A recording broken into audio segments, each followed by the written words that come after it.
जय हिंद। आप सभी का फिर से स्वागत है फोर क्रिएटिव स्टडीज के एक नए एपिसोड में। आज के इस एपिसोड में हम लोग देखने वाले हैं महामैराथन क्लास। महामैराथन क्लास, ध्यान से सुनिए, महामैराथन क्लास होने वाली है। क्या मतलब? आज के ही सेशन में जो ना BEBE 181 के जो ना पूरा का पूरा निचोड़ आज एक ही सेशन में आने वाला है। ये सेशन थोड़ा लंबा जा सकता है और ये सेशन लंबा जाने है ना जाना है, तो आप इस सेशन को जरूर देखिएगा, काफी इंपॉर्टेंट होने वाली है। जैसे कि पिछले सेशन वाले एग्जाम के टाइम में भी मैंने ये सेशन लाया था महामैराथन क्लासेस, उसमें जो ना डायरेक्टली 40 प्लस क्वेश्चन उसी एक सेशन से आ चुका था। आप सभी कमेंट बॉक्स में जाके उस सेशन में देख सकते हो, महामैराथन क्लास उसमें भी लिखा हुआ था। और इसमें जो ना कुछ नया क्वेश्चंस भी ऐड किया गया है ना। तो बहुत सारे ऐसे क्वेश्चंस हैं, लगभग इसमें जो है ना आपका 29 पेज का PDF एक्स्ट्रा है। तो आप सभी के लिए काफी इंपॉर्टेंट हो जाएगा ये महामैराथन क्लास। इसमें होगा कि आपका जितने इतने दिनों से जो पढ़े हो उसका जो ना आपका एक ही साथ रिवीजन हो जाएगा। तो ये सेशन आप जरूर पूरा अंतिम तक देखिएगा मेरे दोस्त। ओके, काफी इंपॉर्टेंट होगा। इसमें आपको क्या क्या देखने को मिलेगा मैं पहले बता दूं। इस सेशन में आपको जो है ना, जैसे आप सभी देख पा रहे हो, यूनिट 1, इसी तरह से आपके जितने चैप्टर्स हैं A to Z, है ना, A to Z चैप्टर के सारे MCQ क्वेश्चन जिससे बनाए जा सकते हैं, आपके क्वेश्चंस पूछे जा सकते हैं, वैसे क्वेश्चन को आज के सेशन में रिवीजन करेंगे। इसके साथ साथ हम लोग कुछ ऐसे प्रैक्टिस सेट को भी लाए हुए हैं जिसमें हम लोग प्रैक्टिस कर चुके हैं और उसमें आज रिवीजन क्लासेस हैं, उनको भी हम लोग देखने वाले हैं। और ऐसे बहुत सारे स्टूडेंट हैं जिन्होंने जो है ये PDF परचेज कर चुके हैं और उन्होंने भी ये बोला कि सर आप एक बार रिवीजन करा देंगे तो हमारे लिए बहुत बेनिफिट्स होगा। बिल्कुल सही बोल रहे हैं, बोलो। क्योंकि इसमें जो ना कुछ होता है कि ये मैं आपका लगभग 2 घंटे में आपका पूरा का पूरा PDF रिवीजन करवा दूंगा। और ऐसे होता है कि आप PDF से पढ़ते हो या इसको प्रिंट आउट भी करवा लेते हो तो उसमें काफी समय लग जाता है और मन नहीं करता है। इससे क्या करूंगा, मैं आपको रिवीजन करवा दूंगा ना, तो आप अगर क्लास देख रहे हो तो उसी से आपको 2 से 2.5 घंटा जितना भी हो उसी में आपका पूरा का पूरा कवर हो जाएगा, है ना। तो ये सेशन आप सभी के लिए इंपॉर्टेंट होने वाली है, तो ध्यान पूर्वक मेरी बातों को सुनिएगा और मैं कोशिश करूंगा इस सेशन में जो सिर्फ रिवीजन करवाने का, ठीक है। एक्सप्लेनेशन इस पे कम ही रहेगा क्योंकि अगर चालू कर दो एक्सप्लेनेशन का तो 100 पेज का PDF आप सभी देख सकते हो, ये 100 पेज का आपको दिख रहा होगा, है ना। 100 पेज का PDF आज एक ही सेशन में कंप्लीट करने वाले हैं। तो मैं अगर सब कुछ डिटेल से चर्चा करना लगूं तो लगभग 2 दिन 3 दिन लग जाएगा, तो वो उतना भी नहीं करना है ना। तो हम लोग सिर्फ रिवीजन करने वाले हैं क्योंकि इसका जो समझाए हुए हैं सारे की चीजें समझा चुके हैं हम लोग क्लास में, जब एक एक क्लास हो रही थी उस पर हम लोग देख चुके हैं डिटेल से पूरा। तो हम लोग आज के सेशन में रिवीजन करने वाले हैं। रिवीजन आपके लिए बेहद जरूरी है भाई, तो आप ध्यानपूर्वक सुनना। और एक बात, कुछ ऐसे मतलब स्टूडेंट के कमेंट्स आते हैं जैसे कि बोलते हैं कि सर आपका नोट्स जो है राइटिंग वाला होता है। अरे यार, इस पे आप, ये कोई बड़ी मुद्दा नहीं है, आपको कंटेंट से मतलब होना चाहिए, है ना। ऐसे बहुत सारे ऐसे स्टूडेंट भी हैं बोलते हैं कि सर आपका कुछ भी हो मतलब कोई फर्क नहीं पड़ता, लेकिन आपका कंटेंट अच्छा है, मुझे वही चाहिए, है ना। तो कंटेंट पे जाइए, ना कि इस पे जो ना क्वालिटी पे। हाँ, मेरे पास समय कम मिलता है, इसी वजह से ये टाइपिंग नहीं कर पा रहा हूँ। हाँ ठीक है, तो मैं हैंडराइटिंग में इतना अच्छे से क्लियर से लिखा हुआ है, इतने अच्छे हैंडराइटिंग में कि आपको कोई दिक्कत भी नहीं होने वाली है ना। तो ये सब चीजें मतलब जो ना ये एक बहाना है आपके लिए, तो ये सब चीज को मैं कहूंगा साइड ही रखें। ओके, तो चलिए ये हो गया आपके क्लास में। चलो हम लोग स्टार्ट करते हैं आज के सेशन को। एक एक करके हम लोग देखने वाले हैं। पहले यूनिट 1 को देखेंगे, 2 को, 3 को, 4, पहले चैप्टर वाइज करेंगे। और इसमें आपको जो ना PYQ भी इंक्लूड है, ठीक है। PYQ जो क्वेश्चन पूछे गए तो उनमें भी क्वेश्चन मैंने छाट छाट के इसमें ऐड कर रखा है, ठीक है, चैप्टर वाइज में। तो आपके एक ही सेशन में सब कुछ कंप्लीट हो जाएगा।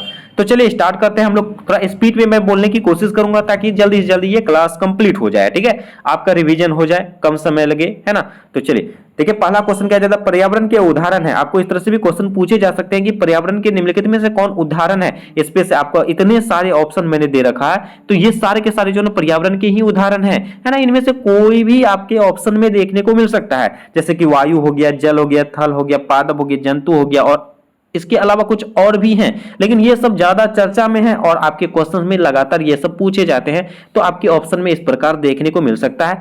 तो इसमें आपको नहीं वाला भी ऑप्शन देखने को मिल सकता है। नहीं वाला में कोई और दे देगा, 3 कोई और, मतलब कि एक जो ये इनमें से 3 दे देगा और इनमें से एक जो है ना कुछ और दे देगा। तो उस तरह से आपको ढूंढना होगा। और आपको ये भी पता होगा कि आपके एग्जाम में जो ना लगभग 10 से 12 क्वेश्चन नहीं वाले पूछे जाते हैं। तो आप क्वेश्चन को पूरा पढ़ना एग्जाम हॉल में। मैं बार बार बोलता हूं, इसमें भी बोलना मैं उचित समझता हूं, ठीक है। तो चले, तो ये हो गई बातें पर्यावरण के उदाहरण के बारे में। तो नेक्स्ट क्वेश्चन कहा जाता है पर्यावरण के अजैविक घटक। ये अजैविक घटक, जैविक घटक के बारे में लगातार एग्जाम्पल के तौर पर पूछे जाते हैं। तो आपके सेशन में भी हो सकता है कि पूछे जा सकते हैं।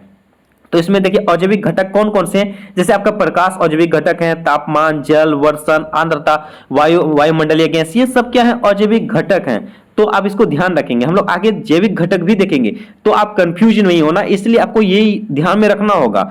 जैविक घटक अजैविक घटक के उदाहरण आपके एग्जाम में लगातार पूछे जाते हैं। तो आपके नेक्स्ट क्वेश्चन कहा जाता है जीवाणु और कवक। जीवाणु और कवक जो अवघटक मित्रपोषी होते हैं, तो आपके जीवाणु आपके पूछे जा सकते हैं कि कवक निम्नलिखित में से क्या होते हैं, तो ये अवघटक मित्रपोषी होते हैं, इस तरह से एग्जाम पर देखने को मिलेगा, है ना। और जीवाणु के बारे में भी सेपरेट पूछे जा सकते हैं, तो आप इनको भी ध्यान रखेंगे।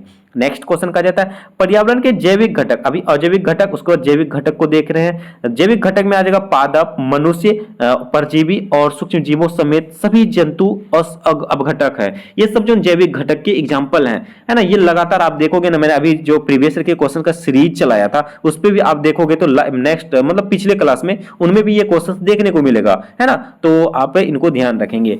और ये चैप्टर वाइज मैंने करा रखा है ना, वन लाइन वाइज एक एक करके मैंने हर पेज को पढ़ा, उसमें से इनको लेके आया हुआ हूं, तो ये बहुत बड़ी बात है भाई, है ना।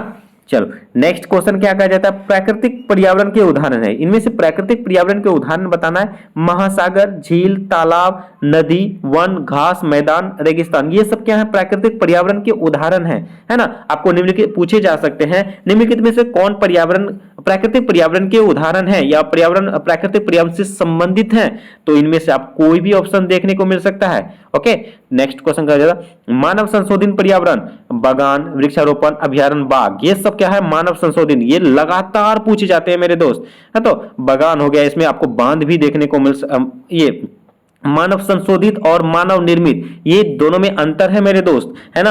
आप देखोगे कंफ्यूज हो जाओगे, सोचोगे एक ही क्वेश्चन है और इसका आंसर अलग हो सकता है। जैसे कि इसमें देखोगे मानव निर्मित है, ये मानव संशोधित है ना। मानव निर्मित उद्योग, शहर, कस्बा, खेत, कृत्रिम झील, बांध।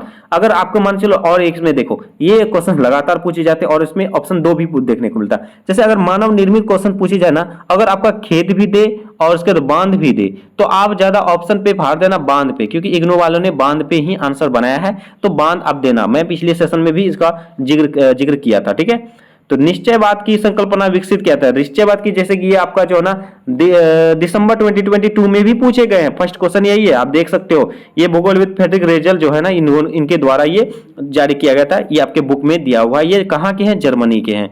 नेक्स्ट कहा जाता है निश्चयवाद की संकल्पना विस्तारित की थी। देखिए ये विस्तारित और संकल्पना के विकसित दोनों अंतर हैं, तो आप दोनों ध्यान रखेंगे। ये हंटिंगटन द्वारा किया गया था। ये आपके ऑप्शन इस प्रकार सिर्फ हंटिंगटन भी देखने को मिलेगा, है ना। नेक्स्ट क्वेश्चन कहा जाता है संभावनावाद शब्द का दिया था। संभावनावाद का मतलब विकसित किसने किया था, ये जो ना फेवरे द्वारा किया गया था। ये आप ऐसे भी सिर्फ फेवरे भी देखने को मिल सकता है, ठीक है। ये कौन थे, इतिहासकार थे। और उसके बाद निश्चयवाद का अभिगम किसकी अवधारणा पर आधारित होता है, ये एल्बर्ट हंटिंगटन के द्वारा होता है। उसके बाद संभावनावाद बताता है कि भौतिक पर्यावरण है, यानी कि ये कौन सी बात है, निष्क्रिय है, ठीक है। तो ये भी ध्यान रखेंगे। तो मैं स्पीड बढ़ा दे रहा हूं ताकि इस पे आपको तो कुछ ज्यादा समय लग जाएगा। देखो अभी यही 8 मिनट हो गया अभी तक, है ना। तो चलो नेक्स्ट देखते हैं हम लोग। सतत विकास की संकल्पना को किसने औपचारिक रूप से परिभाषित किया था, ये आवर कॉमन फ्यूचर। ये भी क्वेश्चन प्रीवियस के क्वेश्चन में आपको देखने को मिलेगा। रियो डी जेनेरियो, ये मोस्ट इंपोर्टेंट क्वेश्चन है, कई हर सेशन में लगातार पूछे जा रहे हैं। रियो डी जेनेरियो सम्मेलन आयोजित हुआ था 1992 में हुआ था। तो आप ये बताओगे कहां पे हुआ है, ये रियो डी जेनेरियो किस देश में है ना, कमेंट बॉक्स में बताइए। नेक्स्ट क्वेश्चन कहा जाता है सतत विकास को प्राप्त करने के लिए प्राथमिक के स्रोत हैं। जैसे सतत विकास को क्या क्या प्राप्त कर सकते हैं, जैसे जनसंख्या वृद्धि को मंदित करना, ये सब मैंने ऑब्जेक्टिव नहीं दिया, ये आपके आंसर हैं, है ना। ये सब क्या है, इसके प्राथमिक स्रोत हैं। उसके गरीबी, असमानता और तीसरी दुनिया यानी कि अल्प विकसित एवं विकासशील देश की श्रेणियों को खत्म करना, यानी कि गरीबी को खत्म करना, और कृषि को दीर्घोपयोगी बनाना, वनों तथा अन्य पर्यावासों का संरक्षण करना, जल और ऊर्जा के उपयोग को दीर्घोपयोगी बनाना। उसके बाद है आपका जल का दुरुपयोग संभव बनाना और अपशिष्ट उत्पादन का कम करना। फिर नेक्स्ट कहा जाता है सतत विकास के कितने लक्ष्य हैं। सतत विकास के टोटल 17 लक्ष्य हैं।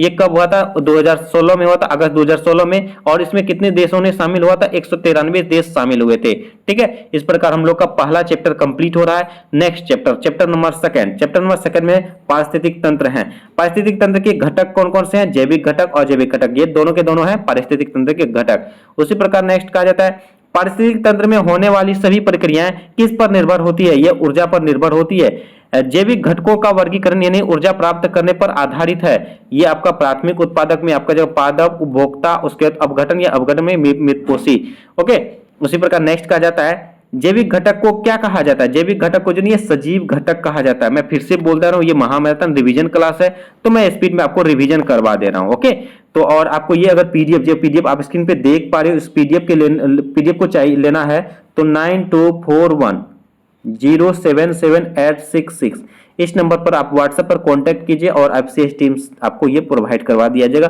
थोड़ी सी फी रखा गया है, ठीक है, तो आप ये बहुत कम फी है, आप बात करके ले सकते हैं। तो स्क्रीनशॉट ले लीजिए और जरूर क्लास के बाद आप परचेज कर लीजिए, ठीक है। चलिए नेक्स्ट कहा जाता है अजैविक घटक को क्या कहा जाता है? अजैविक घटक को निर्जीव घटक कहा जाता है। और अजैविक घटक के प्रकार कितने हैं? अजैविक घटक के प्रकार जैसे अकार्बनिक यौगिक, अकार्बनिक यौगिक के एग्जांपल भी मैंने दे रखा है, जैसे कार्बन हो गया, नाइट्रोजन हो गया, कार्बन डाइऑक्साइड हो गया, जल हो गया इत्यादि हो गया। और नेक्स्ट कहा जाता है कार्बनिक यौगिक में आपका जगह प्रोटीन, कार्बोहाइड्रेट, लिपिड जो अजैविक को जैविक आयामों से जोड़ते हैं, ये सब आपके एग्जाम्पल के तौर पर एग्जाम में देखने को मिल सकता है मेरे दोस्त। तो आप इसको ध्यान से पढ़ेंगे और जरूर पीडीएफ लीजिएगा, इससे ताकि होगा आपका रिवीजन हो जाएगा, ठीक है। और जलवायु के घटक यानी प्रणालियां हैं तापमान, आर्द्रता, प्रकाश और स्थलाकृति।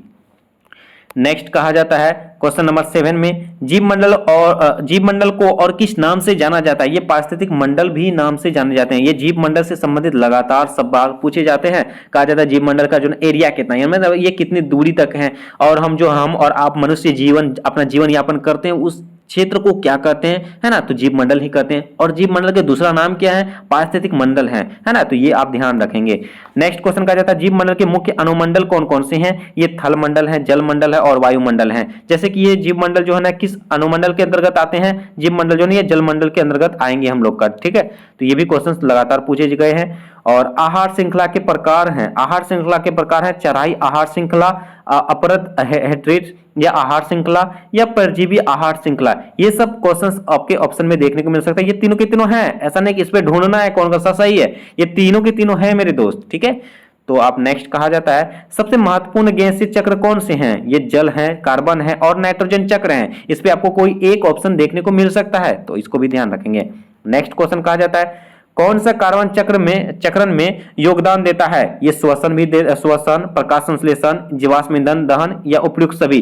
देखिए मैंने इस तरह से आपको बना के रखा ताकि आप एक ही सेशन में एक ही क्वेश्चन से कई क्वेश्चंस बना सकते हैं, और इग्नू वाले इसी तरह से फायदा उठाते हैं, ठीक है। तो इसका आंसर हो जाएगा सभी, है ना, कार्बन चक्र के सभी एग्जाम्पल है। जीव मंडल में नाइट्रोजन का प्रमुख भंडार है, ये वायुमंडल है, ठीक है। मैंने आपको इसके बारे में भी क्लासेस में चर्चा कर रहा है। ओके, जल चक्र सौर ऊर्जा से संचालित होता है, ये सत्य है, ठीक है। आपके ऐसे भी पूछे जा सकते हैं, जल चक्र सौर ऊर्जा से संचालित होते हैं, मतलब इनमें से आपको जो कथन वाला में भी देखने को मिल सकता है। कार्बन चक्र में कार्बन कार्बनिक अथवा अकार्बनिक होता है, ये भी सत्य है। और उसके बाद कहा जाता है सल्फर फास्फोरस और कैल्शियम चक्र पूर्णतः अपसादित होते हैं, ये गलत है। और पादप सल्फर को सल्फर डाइऑक्साइड के रूप में ग्रहण करते हैं, ये भी गलत है। और नेक्स्ट कहा जाता है पारिस्थितिक अनुक्रम में सम्मिलित है प्राथमिक और द्वितीयक अनुक्रम, और अनुक्रम की अंतिम व्यवस्था काफी स्थिर होती है, वो क्या कहलाती है? अनुक्रम की अंतिम व्यवस्था काफी स्थिर होती है, उसे हम लोग जो है ना चरम समुदाय कहते हैं, है ना। तो आप सभी हमारे टेलीग्राम चैनल के साथ जुड़ सकते हैं, इसका नाम भी 4 क्रिएटिव स्टडीज है, और पीडीएफ जरूर ले लीजिएगा। नेक्स्ट आप यूनिट नंबर 3 में प्रवेश कर चुके हैं, प्रमुख परितंत्र। वन सदाबहार हो सकते हैं और क्या हो सकते हैं? वन तो सदाबहार होते ही हैं, इसके साथ साथ और क्या हो सकते हैं? ये पतझड़ वाला भी हो सकते हैं। नेक्स्ट का उष्णकटिबंधीय वर्षा प्रचुर वन किसके निकट पाए जाते हैं? ये भूमध्य रेखा के निकट पाए जाते हैं। मंगोलिया के मरुस्थल हैं गोबी मरुस्थल, आपकी भी पूछे जा सकते हैं गोबी मरुस्थल कहाँ पे है, तो ये मंगोलिया में है। और मिस्र के मरुस्थल जैसे सिनाई मरुस्थल, जैसे अपना है ना थार रेगिस्तान, है ना, तो राजस्थान में जो है उसी प्रकार ये भी ये जो ना मरुस्थल है सिनाई मरुस्थल कहाँ पे है? मिस्र में। और गोबी मरुस्थल कहाँ है? मंगोलिया में है। विश्व के सर्वाधिक जनसंख्या वाले मरुस्थलों में से कौन से हैं? ये भारतीय मरुस्थल जो कि थार मरुस्थल हैं, और भारत में मरुस्थल है थार मरुस्थल राजस्थान, ठीक है। तो ये सब भी ध्यान रखेंगे। ये क्वेश्चन काफी इंपॉर्टेंट हो जाएगा आपका। कौन सा जंतु आवधिक रूप से पानी पीता है और शरीर क्रियात्मक रूप से लंबे अरसे तक उत्तक निर्जलीकरण को सह सकता है? यानी कि ये ऊंट है जो नहीं, ये जो मतलब रेगिस्तान में ही पाए रहते हैं, तो आप इसको ध्यान रखेंगे। नेक्स्ट कहा जाता है किस जीवों में अप्रैल से जून के दौरान तेज गर्मी और सुलझाने वाली हवाएं चलती है, जिससे जल शुष्कन क्रिया बहुत अधिक होती है? ये मरुस्थलीय जीवोम हो जाएगा। ठीक है, नेक्स्ट क्वेश्चन कहा जाता है थार रेगिस्तान में कैलोटिस और यूरोमेक्टिस किन जंतुओं में परभक्षी है? यह रेगिस्तानी टिड्डी में है। और जलीय जीवों में कितने समूह हैं? जलीय जीवों में 5 समूह हैं। जलीय जीवों के 5 समूह, जलीय जीवों के कौन कौन से समूह हैं? पटलक, परिपादक, प्लवक, तरनाक और नितलक। ये सब आप देखने को मिल सकता है कोई भी एक ऑप्शन। नेक्स्ट क्वेश्चन पटलक। पटलक क्या होता है? ये भी आपके पूछे जाते हैं। पटलक, प्लवक ये सब क्या है, इसके बारे में देखिए। पटलक जो है ना, पानी की पृष्ठ फिल्म में पाए जाने वाला। और तरनक है जलीय प्राणी जो कुशलता से तैरते हैं और पानी की धाराओं पर काबू पाने में समर्थ भी हैं। नेक्स्ट कहा जाता है नितलक। नितलक क्या होते हैं? पौधों और प्राणियों का समूह जो जलीय पायतंत्र की तली में या तली पर पाए जाते हैं। ये प्लवक हर बार हर सेशन में लगभग देखने को मिलेगा, है ना। एग्जाम जो है ना, वो एग्जाम में क्वेश्चन पूछे जाते हैं। कहा जाता है सूक्ष्म आकार के प्राणी और पौधे जो जलीय पायतंत्रों जैसे कि समुद्र, नदियां, तालाब और झीलों में पलवन करते रहते हैं। यह जीव स्वतंत्र रूप से गति कर सकने में असमर्थ हैं और गति के लिए जल धाराओं पर निर्भर हैं। ये प्लवक के बारे में लगातार क्वेश्चन पूछे जाते हैं, तो आप इसको ध्यान रखेंगे। नेक्स्ट कहा जाता है परिपादक। परिपादक क्या होते हैं? ये पौधे या प्राणी पंख से ऊपर या ऊपर जल पौधों से चिपके रहते हैं। और लवण जल पारितंत्र को 2 भागों में बांटा गया है। कौन कौन से? सरो और सरित। दुनिया की सबसे बड़ी झील है सुपरियर झील जो उत्तरी अमेरिका में है। इसका कुल क्षेत्रफल है लगभग 83,000 वर्ग किलोमीटर है, तो ये भी ध्यान रखेंगे। दुनिया की सबसे गहरी झील कौन सी है? बेकाल झील जो कि साइबेरिया में है। इसका क्षेत्रफल लगभग 31,000 वर्ग किलोमीटर है। और लोकटक झील स्थित है, ये मणिपुर और इम्फाल के बीच है। तो ये भारत का क्षेत्रफल लगभग 286 वर्ग किलोमीटर है, तो ये भी हमें ध्यान रखना है। इस तरह से सवाल पूछे जा सकते हैं। तो आप हम लोग यूनिट नंबर 4 में प्रवेश कर चुके हैं। थल एवं जल संसाधन। थल एवं जल संसाधन में आपका संसाधन कितने प्रकार के होते हैं? संसाधन 2 प्रकार के होते हैं, नवीकरणीय और अनवीकरणीय। भूमि पर जल के रूप हैं, 3 रूप हैं, मीठा जल, खारा जल, समुद्री जल। ये मीठा जल कितना प्रतिशत है, इसके बारे में लगातार क्वेश्चन पूछे जाते हैं, है ना। तो मैंने आगे चर्चा कर रखा है, आप वो भी देखेंगे। भूजल किसका एक प्रमुख स्रोत है? पेयजल का है। उसी प्रकार नेक्स्ट कहा जाता है सूखा होने के अनेक प्रत्यक्ष और अप्रत्यक्ष प्रभाव। जैसे कि आर्थिक प्रभाव क्या हो सकते हैं? फसल, डेयरी, मवेशी, मछली उत्पादन की हानि। पर्यावरणीय हो जाएगा, पादप और जंतु प्रजातियों को क्षति, मृदा अपरदन, ये सब आपको मिलान चिन्ह में देखने को मिलेगा भाई। सामाजिक में आपका जगह भोजन की कमी, स्वास्थ्य की क्षति और जल उपभोक्ताओं के बीच विवाद। जल संरक्षण के तरीका, ये सब आपके कथन वाले में पूछे जाएंगे। इनमें से कौन सा कथन गलत है, तो आपके ये सब ऑप्शन देखने को मिल सकता है। छतों से वाहित जल को एकीकृत करना, जल ग्रहण क्षेत्र से वाहित जल को एकीकृत करना, या तालाबों और जलाशयों में स्थानीय सरिताओं से बाद के मौसम जल को एकत्रित करना, और जलभर प्रबंधन के द्वारा जल का संरक्षण करना, ये जल संरक्षण के तरीका हैं। और कहा जाता है जल संरक्षण से होने वाले क्या क्या कार्य हैं? जैसे पेयजल प्रदान करना, सिंचाई के लिए जल प्रदान करना, भूजल पुनर्भरण में वृद्धि, उसके बाद बाढ़ का पानी के विसर्जन, या शहरी बाढ़ और वाहित जल को कम करना, ये तटीय क्षेत्रों में समुद्री जल के आने को कम करना। ठीक है, नेक्स्ट अब हम लोग देखें मानव जीवन निर्वहन के लिए सबसे प्रमुख पदार्थों में से एक है मीठा जल। कहां पर सब जल की गति सतत होती है? ये पृथ्वी पर जल की सतह जो है ना, गति जो है ना सतत होती है। कृषि जल का सबसे बड़ा भाग है उपभोक्ता। कृष्णा ट्रिब्यूनल का निर्माण कब हुआ था? 1973। इस तरह से लगातार क्वेश्चन पूछे जाते हैं, है ना। कृष्णा ट्रिब्यूनल का निर्माण कब हुआ था? 1973 में हुआ था। भूमि की सबसे ऊपरी परत बताती है मृदा, मृदा बनाती है, ठीक है। और चट्टानों पर क्रिया करने वाली यांत्रिक बल क्या कहलाते हैं? क्या करते हैं? ये भौतिक क्षरण करते हैं। और नेक्स्ट कहा है कि भूमि की गुणवत्ता में कमी आने की प्रक्रिया है भूमि का निम्नीकरण।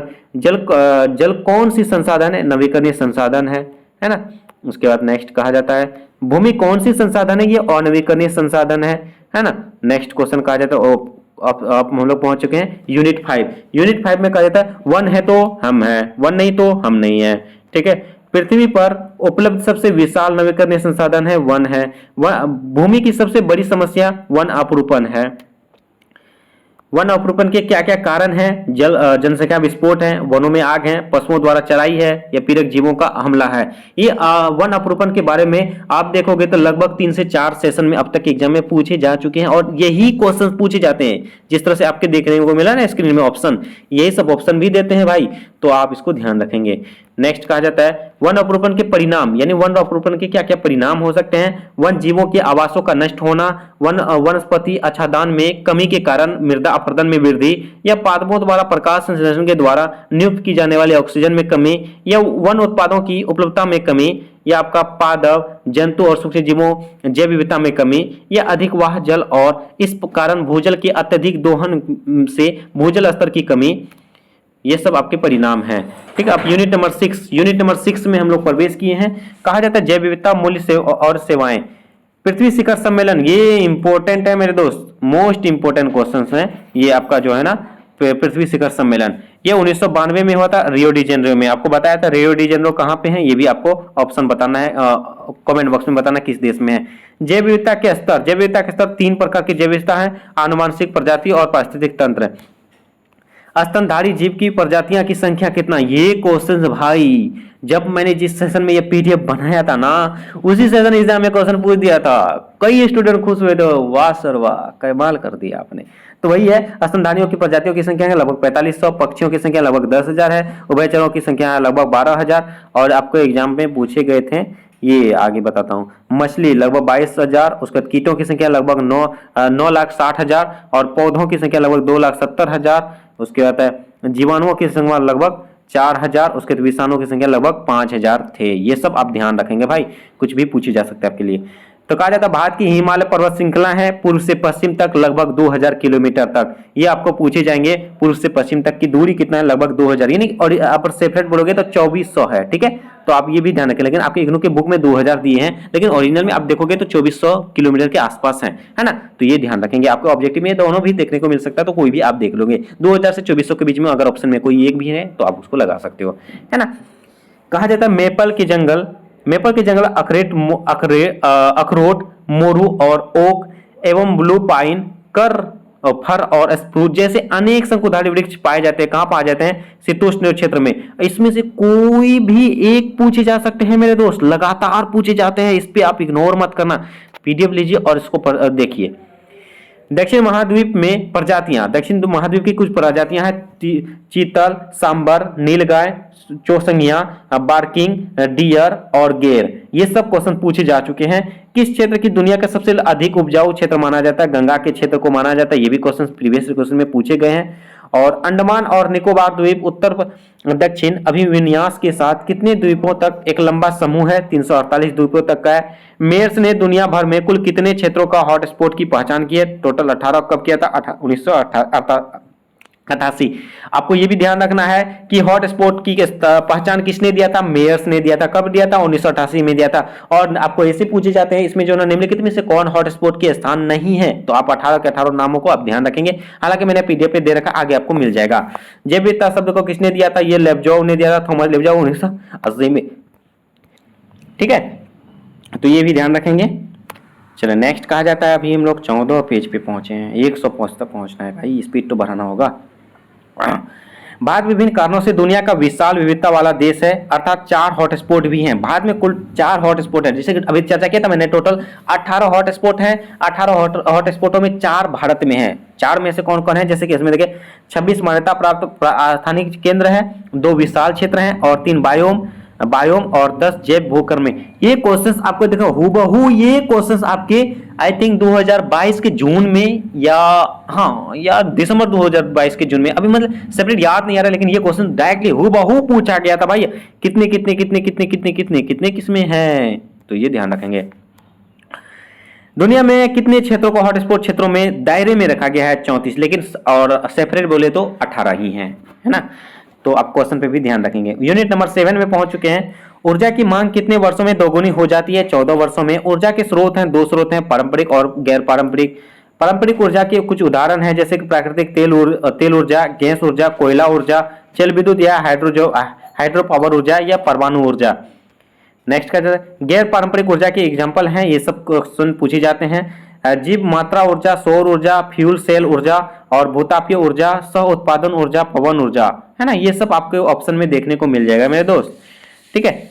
बायोमास, बायोमास ऊर्जा का है प्रमुख स्रोत है। विश्व भर में कोयला, तेल और प्राथमिक गैस के बाद सबसे महत्वपूर्ण ईंधन है बायोमास।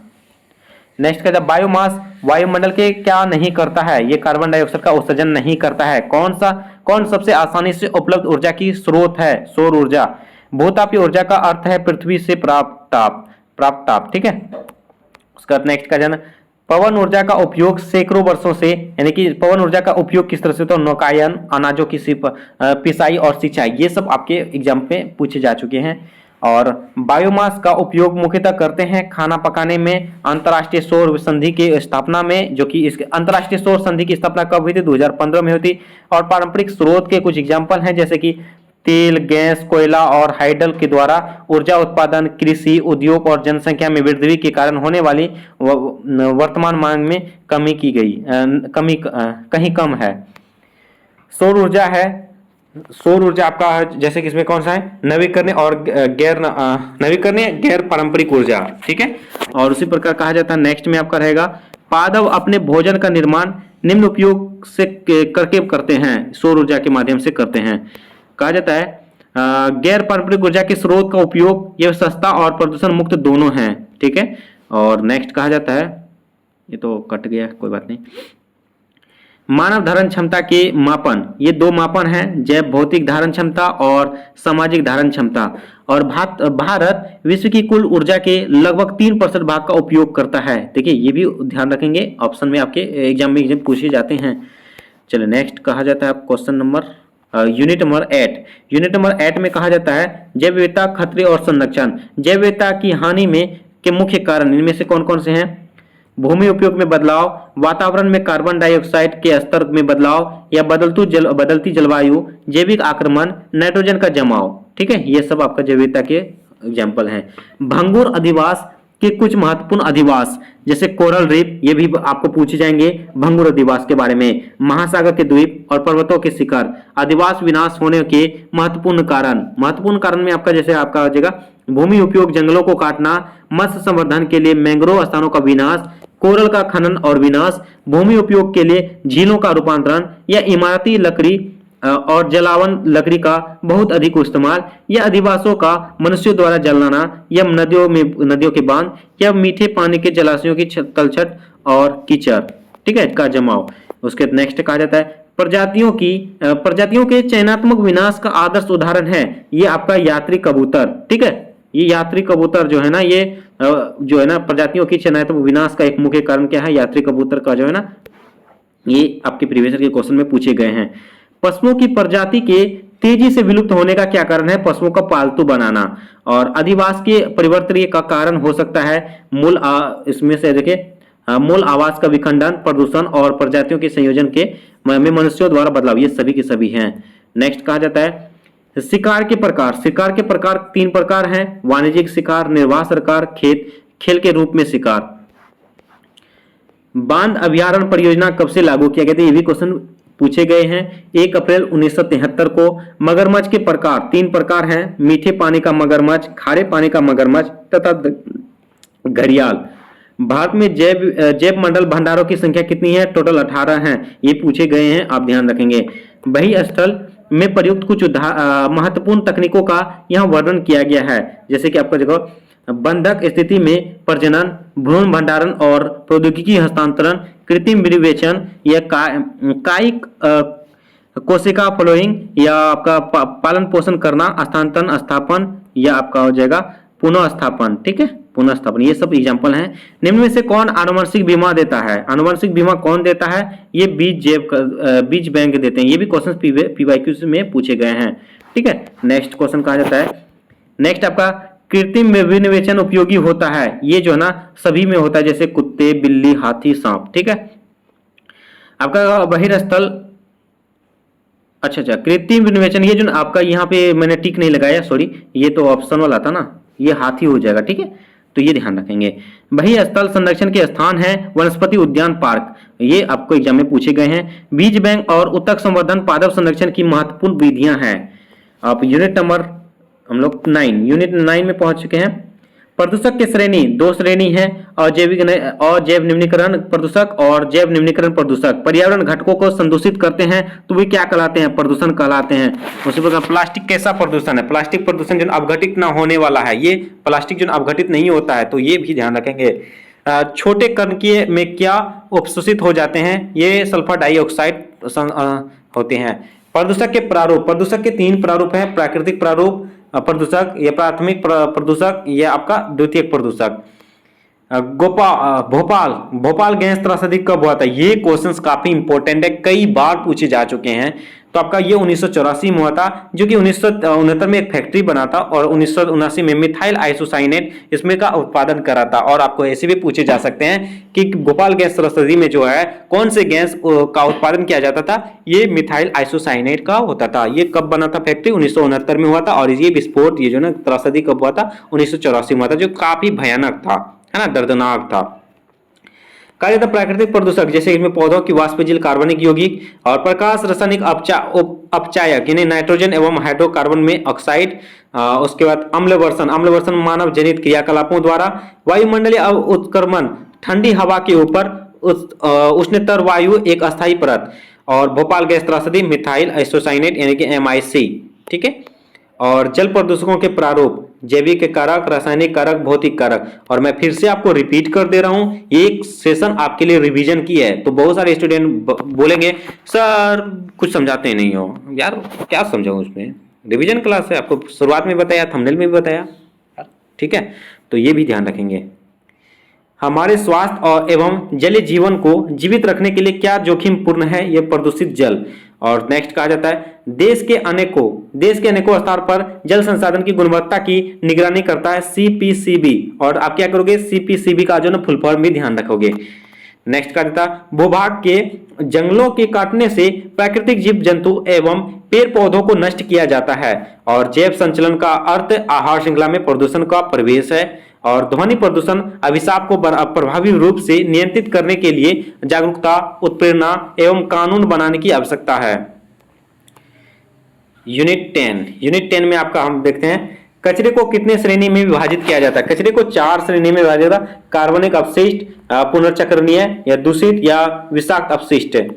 ज्वलनशीलता क्या है? ज्वलनशीलता आसानी से आग पकड़ लेता है। आपको एग्जाम में पूछी जा सकती है, आसानी से आग पकड़ने वाला, तो आपका और ज्वलनशीलता हो जाएगा ऑप्शन, ठीक है, राइट आंसर। संरक्षता का अन्य सामग्रियों का क्षय कर देता है। अभिक्रियाशीलता हो जाएगा जल के साथ प्रबल अभिक्रिया करता है अथवा अन्य रसायनों के साथ अभिक्रिया करके विस्फोट करता है। रेडियोधर्मिता होता है आयनी विकिरण निर्मुक्त करता है। और अविषालिकता, ये आपका उपचायी विकार, विषीकरण रोग, उत्परिवर्तन, कैंसर अथवा विरूपण के लक्षण का उत्पन्न करता है। और संकटदायी अपशिष्ट प्रबंधन के 4 भुजाएं। तो इसमें से आपका एग्जाम में कैसे पूछे थे? निम्नलिखित में से संकटदायी अपशिष्ट प्रबंधन के 4 भुजाओं में से नहीं है। तो आप चारों के याद रखेंगे तो नहीं वाला आसान से निकल जाएगा भैया। तो अपशिष्ट की मात्रा को कम करना, या औद्योगिक अपशिष्ट का पुनर्चक्रण, या अपशिष्ट उपचार, या पर्यावरण हितैषी तरीके से अपशिष्ट का संग्रहण, परिवहन तथा निस्तारण, ठीक है। अपशिष्ट न्यूनीकरण की प्रमुख योजनाएं 3 योजनाएं हैं। प्रक्रिया में परिवर्तन, अपशिष्ट सांद्रता, अपशिष्ट पृथक्करण। संकटदायी अपशिष्ट का उपचार हो जाएगा भौतिक उपचार, रासायनिक उपचार, जैविक उपचार, ठोसीकरण और भस्मीकरण, ठीक है। नेक्स्ट का लैंडफिल निस्तारण का अर्थ है जमीन के नीचे हानिकारक पदार्थों को भंडारित करना। आपका फिर नेक्स्ट कहा जाता है भारत में अपशिष्ट उत्पादन को कितने श्रेणियों में समूहित किया जा सकता है? ये 2 श्रेणियों में समूहित किया जा सकता है, प्रक्रिया अभिमुख और प्रदूषण नियंत्रण अभिमुख। वर्तमान समय में भारत में संकटदायी उद्योगों अपशिष्टों के निस्तारण निम्न विधियां को अपनाया गया है। जैसे इसमें दिया गया है नगर के कचरे के साथ निस्तारण, ये सब अपनाया गया, ठीक है, इसमें टिक लगाने वाला नहीं है, ये सारे के सारे राइट आंसर हैं। नदी के संस्तरों और तटों पर निस्तारण, खुली गड्ढों में जलाना, या निचले क्षेत्रों, नदमुखों और सागरों में निस्तारण, या स्वर रहित भस्मीकरण में जलाना।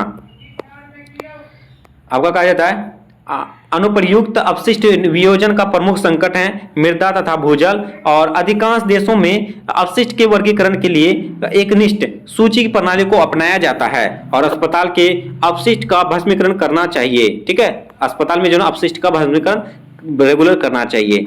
चलो नेक्स्ट कहा जाता है यूनिट नंबर 11 में क्या जाता है, जलवायु का अर्थ है। जलवायु का अर्थ है किसी एक स्थान पर लंबी कालावधि में बनी रहने वाली अपशिष्ट वायुमंडलीय अवस्थाएं। जलवायु को अक्षांश के आधार पर कितने भागों में बांटा जा सकता है? 4 भागों में बांटा जा सकता है, उष्णकटिबंधीय, उपोष्णकटिबंधीय, महाद्वीप या उत्तरी ध्रुव। कहा जाता है जलवायु परिवर्तन पर अंतर सरकारीय पैनल कब बनाया गया? 1988 में। आईपीसीसी यानी आईपीसीसी का फुल फॉर्म पूछ दिए जाएंगे, आप यहां देख सकते हो। ये प्रथम मूल्यांकन रिपोर्ट 1990 में हुआ था। ठीक है, बना था 1988 में, लेकिन लागू किया गया तो प्रथम वाला जो है ना 1990। इस तरह से भी पूछे जा सकते हैं। तो नेक्स्ट कहा जाता है क्योटो प्रोटोकॉल कब लागू हुआ था? क्योटो प्रोटोकॉल जो 1997 में लागू हुआ था यूएनएफसीसी के द्वारा। इसका आप फुल फॉर्म देख लोगे। ठीक है, नेक्स्ट कहा जाता है क्योटो प्रोटोकॉल का 6वां सम्मेलन कब हुआ था? 2001 में। कहां हुआ था? बॉन यानी कि बॉन हुआ था। बॉन कहां है? जर्मनी में हुआ था। और 8वां कहां हुआ था? 23 अक्टूबर से 1 नवंबर 2002 को दिल्ली में हुआ था। आपको भारत वाला पूछे जा सकते हैं, क्योटो प्रोटोकॉल का भारत में कौन सा संस्करण हुआ था? यह 8वां हुआ था। कहां हुआ था? दिल्ली में हुआ था। कब हुआ था? 2002 में हुआ था। और 21वां हो जाएगा आपका 30 नवंबर से 11 दिसंबर 2015 को पेरिस में हुआ था। 22वां हो जाएगा आपका 2016 मोरक्को में हो जाएगा। 23वां हो जाएगा आपका बॉन, फिर जर्मनी में हो जाएगा। ठीक है, फिर से ध्यान रखना भैया। 24 का हो जाएगा आपका 2018 में पोलैंड में हुआ था। यूएनएफसीसी में भारत कब साझेदार बना था? ये 10 जून 1992 को जो ना यूएनएफसीसी में भारत शामिल हुआ था। ये भी हमें ध्यान रखना है मेरे दोस्त। ले आगे बढ़ते हैं हम लोग। कहा जाता है राष्ट्रीय कार्य योजना के निम्नलिखित राष्ट्रीय मिशन, इसमें कुछ 8 मिशन हैं। उसमें से राष्ट्रीय सौर मिशन, राष्ट्रीय संवर्धित ऊर्जा बचत मिशन, यह राष्ट्रीय बचत पर्यावास मिशन, यह राष्ट्रीय जल मिशन, यह आपका राष्ट्रीय हिमालयी परिप्रणाली परिरक्षण मिशन, यह राष्ट्रीय हरित भारत मिशन, यह राष्ट्रीय सतत कृषि मिशन, यह राष्ट्रीय जलवायु परिवर्तन कार्यनीतिक ज्ञान मिशन। ठीक है, चलो नेक्स्ट कहा जाता है भारत में मॉन्ट्रियल प्रोटोकॉल कब स्वीकार किया गया था? ये 17 सितंबर 1992 को आता है। ये भी क्वेश्चन प्रीवियस क्वेश्चन में पूछे गए हैं। और पीएच पैमाने का फरास कितना होता है? 0 से 14 तक होता है। ठीक है, अम्लीय पदार्थों का पीएच मान कितना होता है? 7 से कम होता है। क्षारीय का कितना होता है? 7 से अधिक होता है। ये सब तो बचपन से पढ़ते आ रहे होंगे। जल का पीएच मान कितना होता है? 7 होता है। ठीक है, चलो नेक्स्ट कहा जाता है सल्फ्यूरिक अम्ल और नाइट्रिक अम्ल है प्रबल अम्ल। अम्ल वर्षा वाले जल का पीएच मान कितना होता है? लगभग 4 होता है। ओजोन दिवस कब मनाया जाता है? 16 सितंबर को मनाया जाता है। और उसका यूनिट 12 में प्रवेश कर चुके हैं। भारतीय संविधान में प्राकृतिक पर्यावरण की सुरक्षा एवं उसके सुधार को एक मूलभूत कर्तव्य बना दिया है। ये कब हुआ था? ये जो है ना 42वां,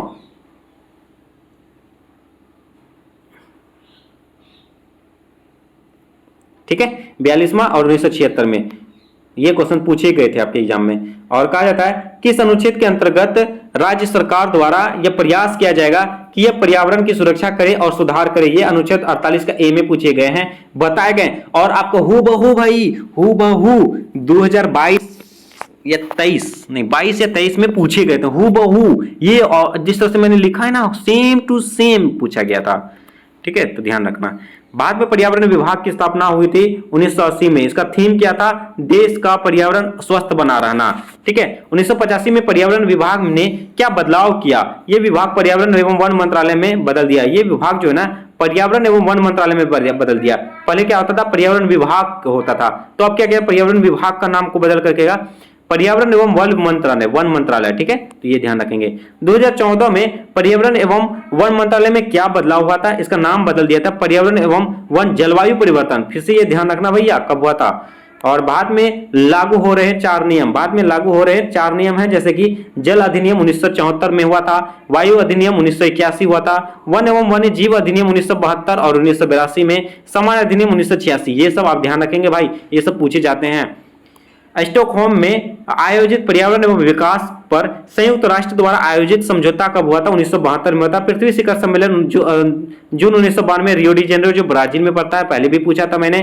कुल एजेंटों की संख्या कितने हैं? 21 है। ये भी पूछे गए एग्जाम में। और समझौते के अंतर्गत इन लक्ष्यों को सम्मिलित किया गया है गरीबों का समापन करने के लिए, एक एकजुटता कोष की स्थापना और $1 के कम पर जीवन निर्वाह करने वाली विश्व की जनसंख्या पर 2015 तक आधा करना, उन लोगों की संख्या को 2015 तक आधा करना जिनके पास स्वच्छ पेयजल और बुनियादी स्वच्छता की कमी है, ठीक है। और वैश्विक स्तर पर और नवीकरणीय ऊर्जा की हिस्सेदारी को बढ़ाना, जिस दर से दुर्लभ जानवरों की विलुप्तता हो रही है उसको 2010 तक कटौती करना, और यह संभव है कि 2015 तक मछलियों का स्टॉक समाप्त हो जाएगा, वहां उन जंगलों का पुनः स्थापित करना और भूख से पीड़ित लोगों की संख्या को आधा करना। आपका आ जाएगा नेक्स्ट में आ जाएगा जलवायु परिवर्तन समझौता कब हुआ था? 1992 में रियो डी जेनेरो में हुआ था। पर्यावरण संबंधी समस्याओं की गंभीरता को देखते हुए भारत सरकार ने पर्यावरण नियोजन एवं समन्वय पर राष्ट्रीय सहमति किया था 1972 में। उसी प्रकार नेक्स्ट आपका यूनिट नंबर 13, यूनिट में 13 में कहा जाता है संयुक्त राष्ट्र निर्धारकों द्वारा जनसंख्या प्रवृत्तियों के अनुसार आधुनिक मानव यानी कि होमो सेपियंस ये लगभग 50,000 ईसा पूर्व में प्रकट हुए थे, ठीक है। और कृषि लगभग 8,000 ईसा पूर्व। मानव को किस संसाधन पर निर्भर रहना पड़ता है? प्राकृतिक संसाधन पर। और व्यक्ति के स्वास्थ्य पर पड़ने वाले प्रभाव 3 प्रभाव है, आनुवंशिक प्रभाव, व्यवहारगत प्रभाव, पर्यावरण प्रभाव। आपको मैं फिर से बता दूं ये सेशन रिवीजन क्लास है मेरे दोस्त, ठीक है। और कहा जाता है आनुवंशिक प्रभाव के कारण से होने वाले रोग जैसे कि भाइजोफिर्निया और उच्च रक्तचाप, डायबिटीज, एलर्जी ये सब पूछे गए हैं मेरे दोस्त, तो आपको ध्यान रखना।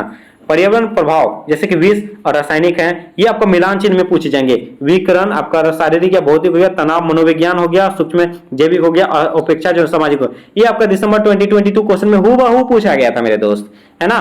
तो शायद उम्मीद करता हूँ उसी सेशन में मैंने ये पीडीएफ बनाया था, ठीक है। हाँ, तो उसी से पूछा गया था हूबहू मिलान चिन्ह में। नेक्स्ट का आपदाएं, वायु आपदाएं जैसे कि आपका वायुमंडल हो जाए, वर्षा, ओलावृष्टि, आंधी, बिजली गिरना, कोहरा, ये सब जो है ना वायुमंडलीय से होते हैं। जलीय में बाढ़ हो जाएगा, समुद्र तटीय लहरें, हिम नदों का पिघलना, जलवाष्पन। भौगोलिक में भूस्खलन, हिमस्खलन, भूकंप, ज्वालामुखी फटना, रेत का गुब्बार। जैविक में गंभीर महामारी, वनों की आग पकड़ जीवों का हमला करना। तो ये सब आपके एग्जाम में पूछी जाएंगे भाई। क्षेत्र जोन नंबर 1 में कहा जाता है इस क्षेत्र को बहुत अल्प क्षति जोखिम क्षेत्र कहते हैं। और क्षेत्र नंबर 2 में कहा जाता है इसे निम्न क्षति जोखिम क्षेत्र कहते हैं। 3 में कहा जाता है इसे मध्यम क्षति से, उसका 4 में उच्च क्षति से, 5वां में आएगा सबसे गंभीर वाले को कहा जाता है। भूकंप ऊर्जा अपने अधिकेंद्र बिंदु से सभी दिशाओं में विकसित होती है। और बाढ़ हो जाएगा आपका नदी की जलधारण क्षमता से अधिक जल का विसर्जन, ये भी क्वेश्चन पूछे गए हैं। चक्रवात ये हो जाएगा उष्णकटिबंधीय पट्टी में समुद्र तल की गर्म हो जाने पर, ये भी क्वेश्चन आपके प्रीवियस में पूछे गए हैं। सुनामी भौगोलिक घटनाओं के कारण महासागर में बनने वाली लहर, ये भी पूछे गए हैं। मतलब इससे क्वेश्चन लगातार सबसे पूछेगा भाई। सबसे सूखा क्या? बहुत कम वर्षा के साथ अस्वाभाविक रूप से शुष्क मौसम का लंबी अवधि तक बने रहना। और चिपको आंदोलन भैया कब हुआ था और किसने किया था, ये भी पूछे गए हैं। तो 2022 में भी आपको पूछे गए थे। 1970 के दशक में होता चंडी प्रसाद भट्ट और सुंदरलाल बहुगुणा के द्वारा किया गया था। तो आपके दिसंबर 2022 जब कल के सेशन में मैंने अपलोड कर रखा था उस पर भी ये क्वेश्चन पूछे गए थे, है ना। 14 लास्ट यूनिट पे हम लोग प्रवेश कर चुके हैं भैया। कहा जाता है कि प्रकृति के अनिवार्य रूप से 3 मत दर्शन है, पश्चिमी, सिनेटिक, भारतीय, ठीक है। ये सब ध्यान दे देना आप। पश्चिमी दर्शन में ये सब हो जाएगा मानव केंद्रित, संरक्षण, पारिस्थितिक, ये सब आप ध्यान रखेंगे, ठीक है। चलो ये सब आप यूनिट नंबर 14 उतना कुछ है नहीं, लेकिन आप क्या करोगे इसको ध्यान देंगे। आप इसका पीडीएफ तो ले लिए होंगे तो और उसको देख लेंगे। चलिए ये हो गया। इस तरह से हम लोग का क्या हुआ, क्या कर दिए हम लोग, यूनिट जो चैप्टर वाइज था आपका क्लासेस में उनको हम लोग कंप्लीट कर चुके हैं। पूरा डिटेल पूरा A to Z चैप्टर हम लोग कितने मिनट में, लगभग 45 मिनट के आसपास में हम लोग इसको कवर कर चुके हैं। और आप क्या करोगे, ये पीडीएफ ले लीजिए, जरूर पीडीएफ देखिए। आप देख लिए होंगे डेमो, ये तो आपका चैप्टर वाइज था। अब प्रैक्टिस करेंगे हम लोग। जैसे पीडीएफ लेने के लिए आपको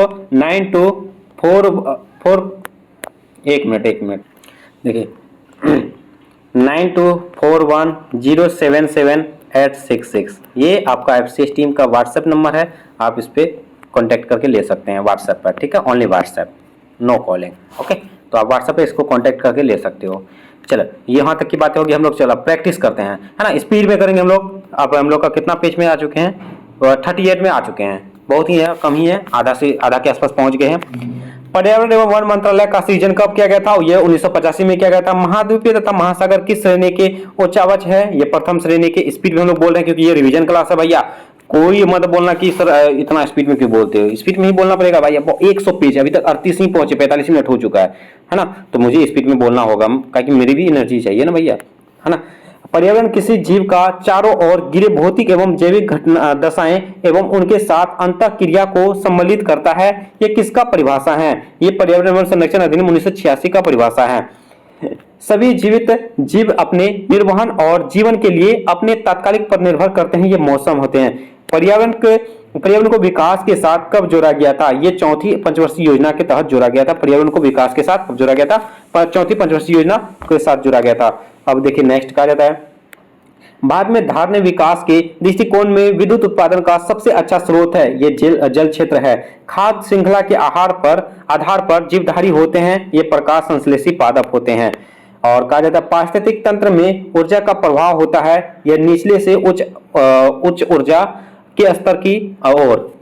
नेक्स्ट कहा जाता है आपका नेक्स्ट में क्षारीय मृदा सुधार में प्रयुक्त होने वाला खनिज कौन सा है? ये पायराइट हो गया।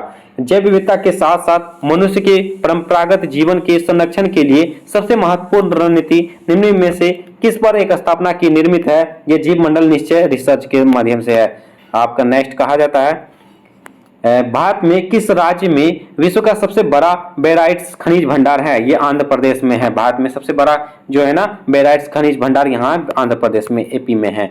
नेक्स्ट कहा जाता है आपका चावल की कौन सी किस्में खारे जल के प्रतिरोध के लिए जानी जाती है? ये हंसा। ये भी क्वेश्चन पीवाई में पूछा गया है। निम्न में से किन में अधिकतम छत्राग्नि होती है? ये सघन वन में होती है। ये भी क्वेश्चन पूछे गए हैं भैया। कहा जाता है पारिस्थितिक तंत्र में जीवों का अपरदन अपघटनीय डैश के द्वारा होती है, यह विघटन के द्वारा होती है। जल चक्र को संचालित करता है सूर्य। ठीक है, तो इसका पीडीएफ जरूर लीजिएगा भाई, है ना।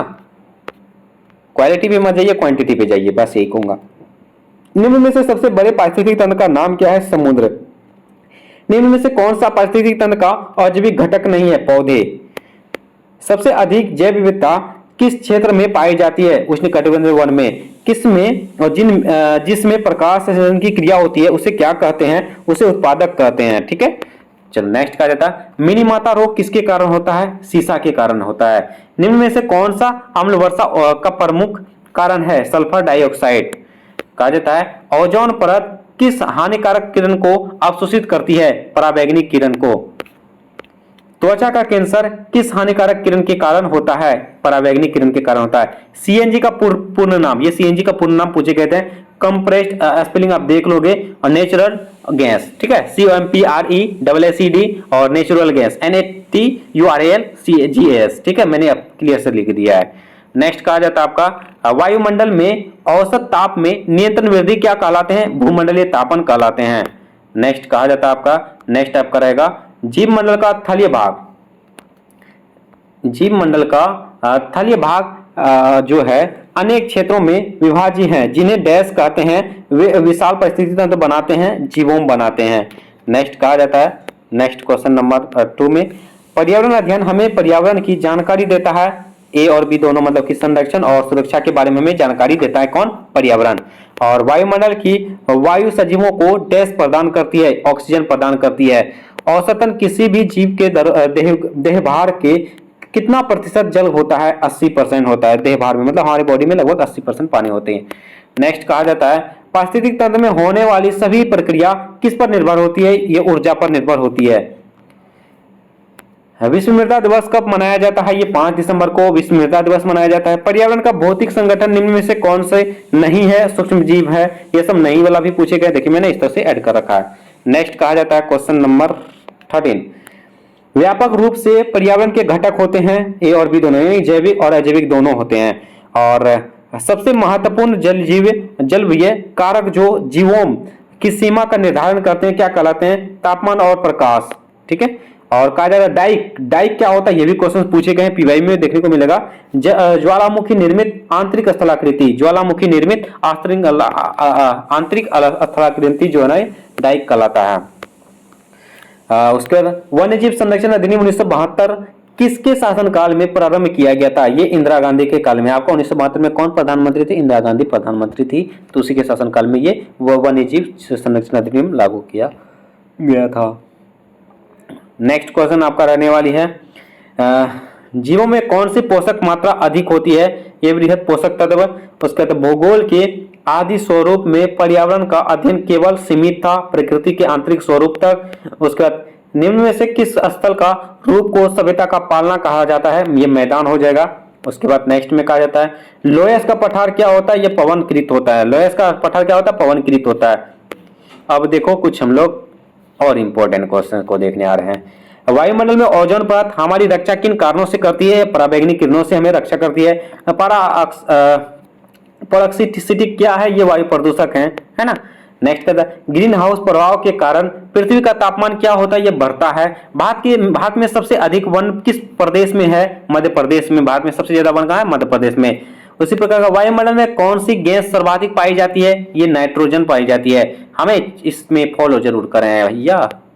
चलो नेक्स्ट कहा जाता है फिर किसी क्षेत्र में पेड़ों के उगने के लिए अपेक्षित न्यूनतम तापमान कितना होना चाहिए? लगभग 4 डिग्री सेल्सियस होना चाहिए। भारत में वन अनुसंधान केंद्र कहाँ है? देहरादून में है। नेक्स्ट का ज्यादा वन रोपण प्रक्रिया किसकी है? ज्यादा पेड़ लगाने की। भारत में अधिकतम वनाच्छादन क्षेत्र कौन सा है? आरक्षित वन। उसके हरा सोना किसे कहा जाता है? वन को हरा सोना हम लोग कहते हैं। हमें फॉलो जरूर कीजिए। नेक्स्ट कहा जाता है अब देखिए मोस्ट इंपोर्टेंट है भैया, इसको आप इग्नोर मत करना भैया, है ना। तो इसमें क्या कहा जाता है? सतत विकास के 17 लक्ष्यों के नाम। मैंने 17 लक्ष्यों के नाम पूरा एक करके दे रखा है आपके बीच। कहा जाता है गरीबी के सभी रूपों की पूरे विश्व से समाप्ति, यानी कि गरीबी को समाप्त करना, और भूख को समाप्त करना, यानी कि खाद्य सुरक्षा और बेहतर पोषण और टिकाऊ कृषि को बढ़ावा देना। मतलब सिंपल तरीके से आपका बोला भूख खत्म करना, यानी कि कोई भी भूखे नहीं रहने वाले। और कहा जाता है सभी उम्र के लोगों में स्वास्थ्य सुरक्षा और स्वस्थ जीवन को बढ़ावा देना, और समावेशी और न्याय संगत गुणवत्ता युक्त शिक्षा सुनिश्चित करने के साथ ही सभी को सीखने का अवसर देना, यानी कि शिक्षा में ध्यान देना। लैंगिक समानता प्राप्त करने के साथ ही महिलाओं और लड़कियों का सशक्त करना। उसी प्रकार है सॉरी सभी के लिए स्वच्छता और पानी के सतत प्रबंधन की उपलब्धता सुनिश्चित करना। सस्ती, विश्वसनीय, टिकाऊ और आधुनिक ऊर्जा तक पहुंच सुनिश्चित करना, और सभी के लिए निरंतर, समावेशी और सतत आर्थिक विकास, पूर्ण और उत्पादक रोजगार और सभी काम को बढ़ावा देना, और लचीली बुनियादी ढांचे, समावेशी और सतत औद्योगिकरण को बढ़ावा देना। और नेक्स्ट कहा जाता है देशों के बीच और भीतर असमानता को कम करना। 11वां है सुरक्षित, लचीला और टिकाऊ शहर का मानव बस्तियों का निर्माण, अस्थायी खपत और उत्पादन पैटर्न को सुनिश्चित करना। और 13 में कहा जाता है जलवायु परिवर्तन और उसके प्रभावों से निपटने के लिए तत्काल कार्रवाई करना, और अस्थायी सतत विकास के लिए महासागर, समुद्र और समुद्री स्थानों का संरक्षण का उपयोग, सतत उपयोग को बढ़ावा देने वाले स्थानीय पारिस्थितिक प्रणालियों और सुरक्षित जंगलों और जैव विविधता के बढ़ते नुकसान को रोकने का प्रयास करना, है ना। और नेक्स्ट कहा जाता है 16वां में आपका आ जाएगा सतत विकास के लिए शांतिपूर्ण और समावेशी समितियों को बढ़ावा देने के साथ ही सभी स्तरों पर इन्हें प्रभावी जवाबदेही बनाना, ताकि सभी के लिए न्याय सुनिश्चित हो सके। इसी प्रकार लास्ट आपका रहेगा सतत विकास के लिए वैश्विक भागीदारी को पुनर्जीवित करने के अतिरिक्त क्रियान्वयन के साधनों को मजबूत करना। ये टोटल 17 लक्ष्य हैं। 17 के 17 लक्ष्य जो है ना आपके लिए काफी इंपॉर्टेंट है, और इनमें लगातार क्वेश्चन पूछे जाते हैं। मैंने आपको दिखाया भी है, बताया भी है, और हर सेशन में इनको समझाया भी है। आप सभी हमारे साथ जुड़ सकते हो, इन तमाम चीजों से आप देख सकते हो, ठीक है। चलिए नेक्स्ट कहा जाता है हम लोग देखिए 50% से प्लस हो चुके हैं, लगभग 52% पे कर चुके हैं कवर, है ना। 52 पेज पे आ चुके हैं। टोटल 100 पेज पे हम लोग को जाना है ना। तो चलिए स्पीड पे हम लोग करते हैं इसको। लगभग कितना मिनट हो गया? 53 मिनट हो चुका है क्लास, है ना। और लगभग आधा घंटा और चलेगा मेरी क्लास, आधा घंटा में कंप्लीट करा दूंगा। निम्न में से सबसे बड़े पारिस्थितिक तंत्र का नाम क्या है? समुद्र है। और निम्न में से कौन पारिस्थितिक तंत्र का अजैविक घटक नहीं है? पौधे। उसी प्रकार कहा जाता है सबसे अधिक जैव विविधता किस क्षेत्र में पाई जाती है? उष्णकटिबंध में पाई जाती है। और जिसमें प्रकाश संश्लेषण की क्रिया होती है उसे क्या कहते हैं? अब उत्पादक कहते हैं। मिनीमाता रोग किसके कारण होता है? सीसा। अरे ये तो मैं बता दिया ना, फिर से बोल रहा हूँ क्या था। इनमें से कौन सा अम्ल वर्षा का प्रमुख कारण है? सल्फर डाइऑक्साइड है। ओजोन परत किस हानिकारक किरण को अवशोषित करती है? पराबैंगनी किरण। त्वचा का कैंसर किस हानिकारक कारणों से होती है? पराबैंगनी किरण। सीएनजी का ये तो मैंने बताया भाई, फिर से रिपीट हो गया क्या? वायुमंडल में औसत ताप में निरंतर वृद्धि क्या कहलाते हैं? भूमंडलीय तापमान। तो अच्छा हो सकता है रिपीट हो, कोई बात नहीं। कहा जाता है रचना एवं कार्य की दृष्टि से जैव समुदाय एवं वातावरण एक तंत्र की भांति कार्य करते हैं। इसे क्या कहते हैं? पारिस्थितिक तंत्र कहते हैं। सबसे ज्यादा प्रदूषक किससे होता है? CO। निम्न में से कौन सा मानव परिवर्तित पर्यावरण का उदाहरण है? ये आपका फलोत्पादन। और उसके कहा जाता है निम्न में से किस समुदाय के प्रबंधनकर्ता का प्रबल बोध नहीं होता है? शहरी समुदाय का। नेक्स्ट कहा जाता है निम्न में से कौन सा आनुवंशिक रोग नहीं है? मलेरिया आनुवंशिक रोग नहीं है भैया। आनुवंशिक रोग की एग्जांपल यहाँ पे आप देख लेना। नेक्स्ट कहा जाता है ऐसे जीव जो जड़ जमाए पौधों के तने और पत्तियों के संलग्न रहते हैं उन्हें क्या कहते हैं? परिपादक कहलाते हैं। निम्न में से किस समुदाय में प्रबंधनकर्ता का प्रबल बोध नहीं होता है? शहरी समुदाय। जल चक्र के संचालित करता है सूर्य। जल चक्र को संचालित कौन करता है? सूर्य करता है। रसायन संश्लेषित जीवाणु है स्वपोषी। उसी प्रकार का जाता है औसत समुद्र स्तर से ऊपर मीटर के बाद जीवन नहीं पाया जाता। 7000 लगभग 7000 के पास नहीं पाया जाता है। पारिस्थितिक शब्द को सर्वप्रथम प्रतिपादन करने का श्रेय किसको जाता है? रिटर को जाता है। और नेक्स्ट का पृथ्वी शिखर सम्मेलन कहाँ हुआ था? रियो डी जेनेरो में, जो ब्राजील में पड़ता है। भारत में वन अनुसंधान संस्थान कहाँ है? देहरादून में है। निम्न में से जैव निम्नीकरण कौन है? केला का छिलका। ठीक है। और निम्न में से कौन अपमार्जक नहीं है? बकरी। और निम्न में से कौन उत्पादक नहीं है? मछली।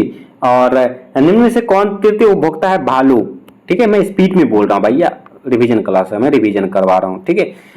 प्रथम विश्व पर्यावरण दिवस किस वर्ष मनाया गया था? 1973 को। और कब मनाया जाता है ये भी बताओ, डेट आप कमेंट बॉक्स में।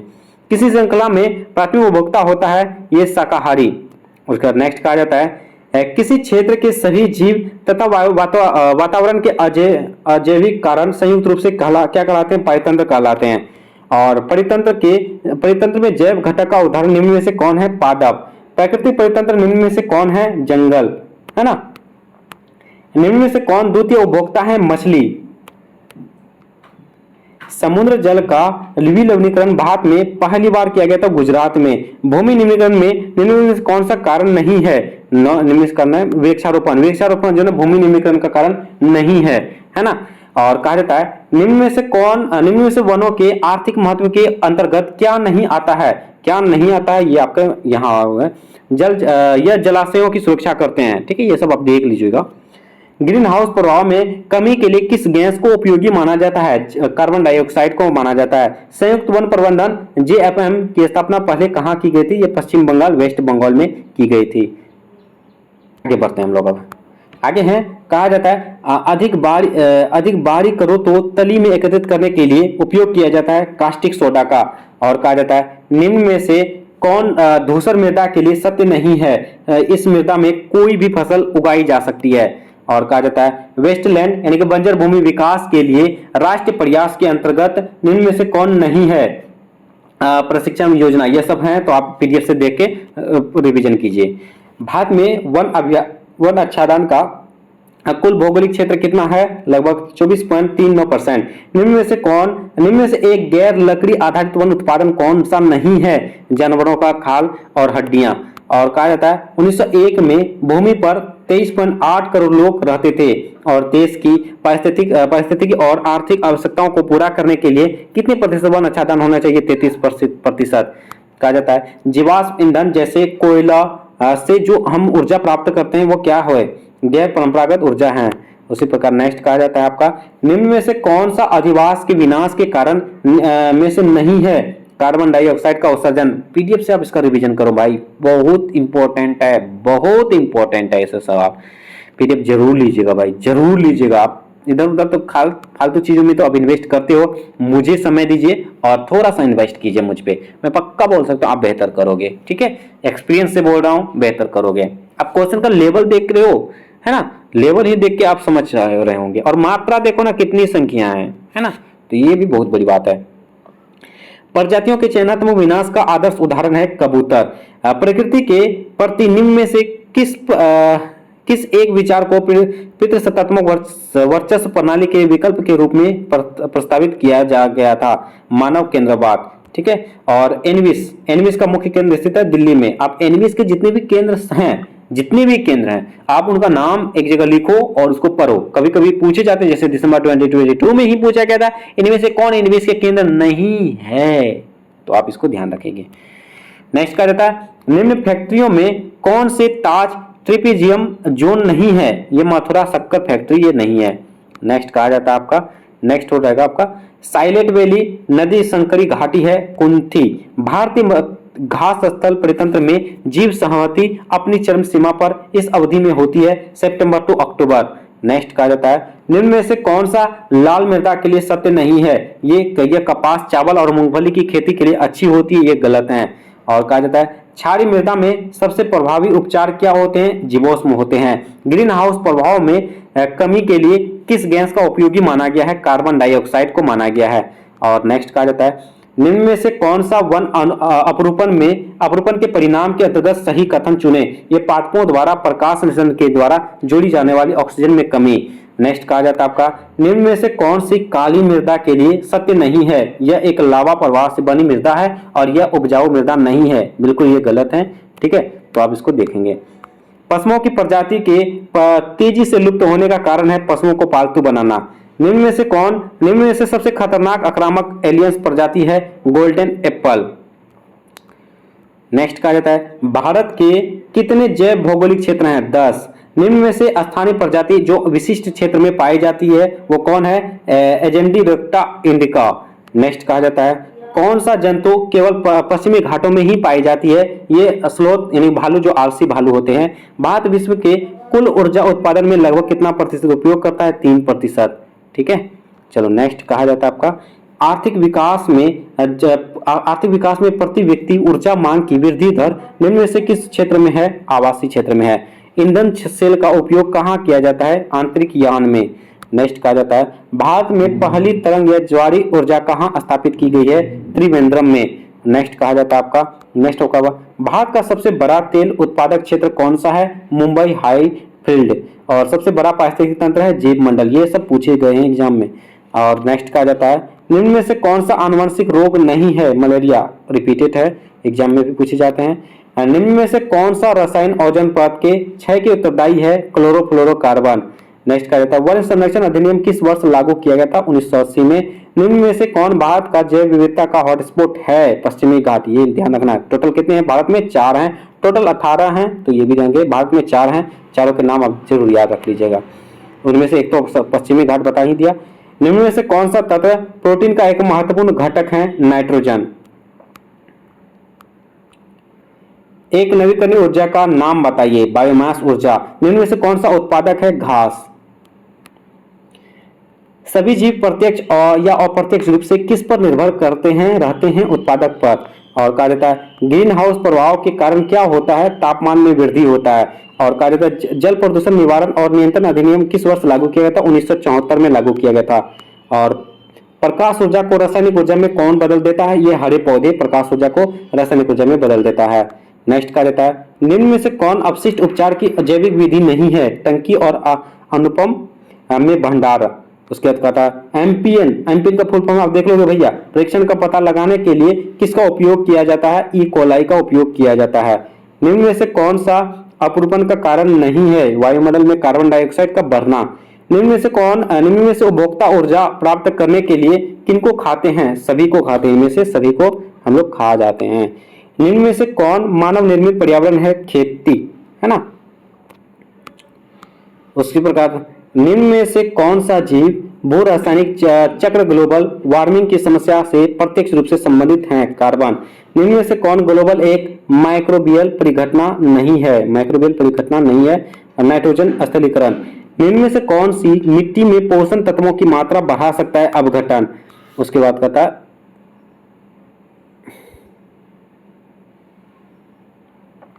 कौन सा तत्व विकास के 17 लक्ष्यों में नहीं है? प्रदूषण को बढ़ावा देना। रियो डी जेनेरो कब हुआ था? 1992 में ब्राजील में जो है किया है। ठीक है, प्रथम पृथ्वी शिखर सम्मेलन। किस वर्ष संयुक्त राष्ट्र द्वारा 17 सतत विकास के 17 लक्ष्यों को परिभाषित किया गया? 2015 को। पर्यावरण अधिनियम हमें पर्यावरण की जानकारी देता है। ए बी दोनों, संरक्षण और सुरक्षा दोनों। औसतन किसी भी जीव के देहभार का कितना प्रतिशत जल होता है? 70%। अरे हाँ यार, मैंने अभी जस्ट 80% बताया ना। नहीं भैया, 70% राइट आंसर है। सॉरी, मुझे ध्यान नहीं रहा, स्पीड में बोलते चला गया, अभी ध्यान आया। 70% हो जाएगा। ठीक है, पारिस्थितिक तंत्र में कौन पारिस्थितिक में होने वाली सभी प्रक्रियाएं किस पर निर्भर होती है? ये ऊर्जा पर निर्भर होती है। पर्यावरण एवं वन मंत्रालय का सृजन कब किया गया था? 1985 ईस्वी में किया गया था। और महाद्वीप एवं महासागर की श्रेणी होती है फर्स्ट, प्रथम प्राथमिक होती है, मतलब ये हो जाएगा आपका। पर्यावरण का विकास के साथ कब जोड़ा गया था? ये चौथी पंचवर्षीय योजना के साथ जोड़ा गया था। विश्व मृदा दिवस कब मनाया जाता है? 22 अप्रैल को मनाया जाता है।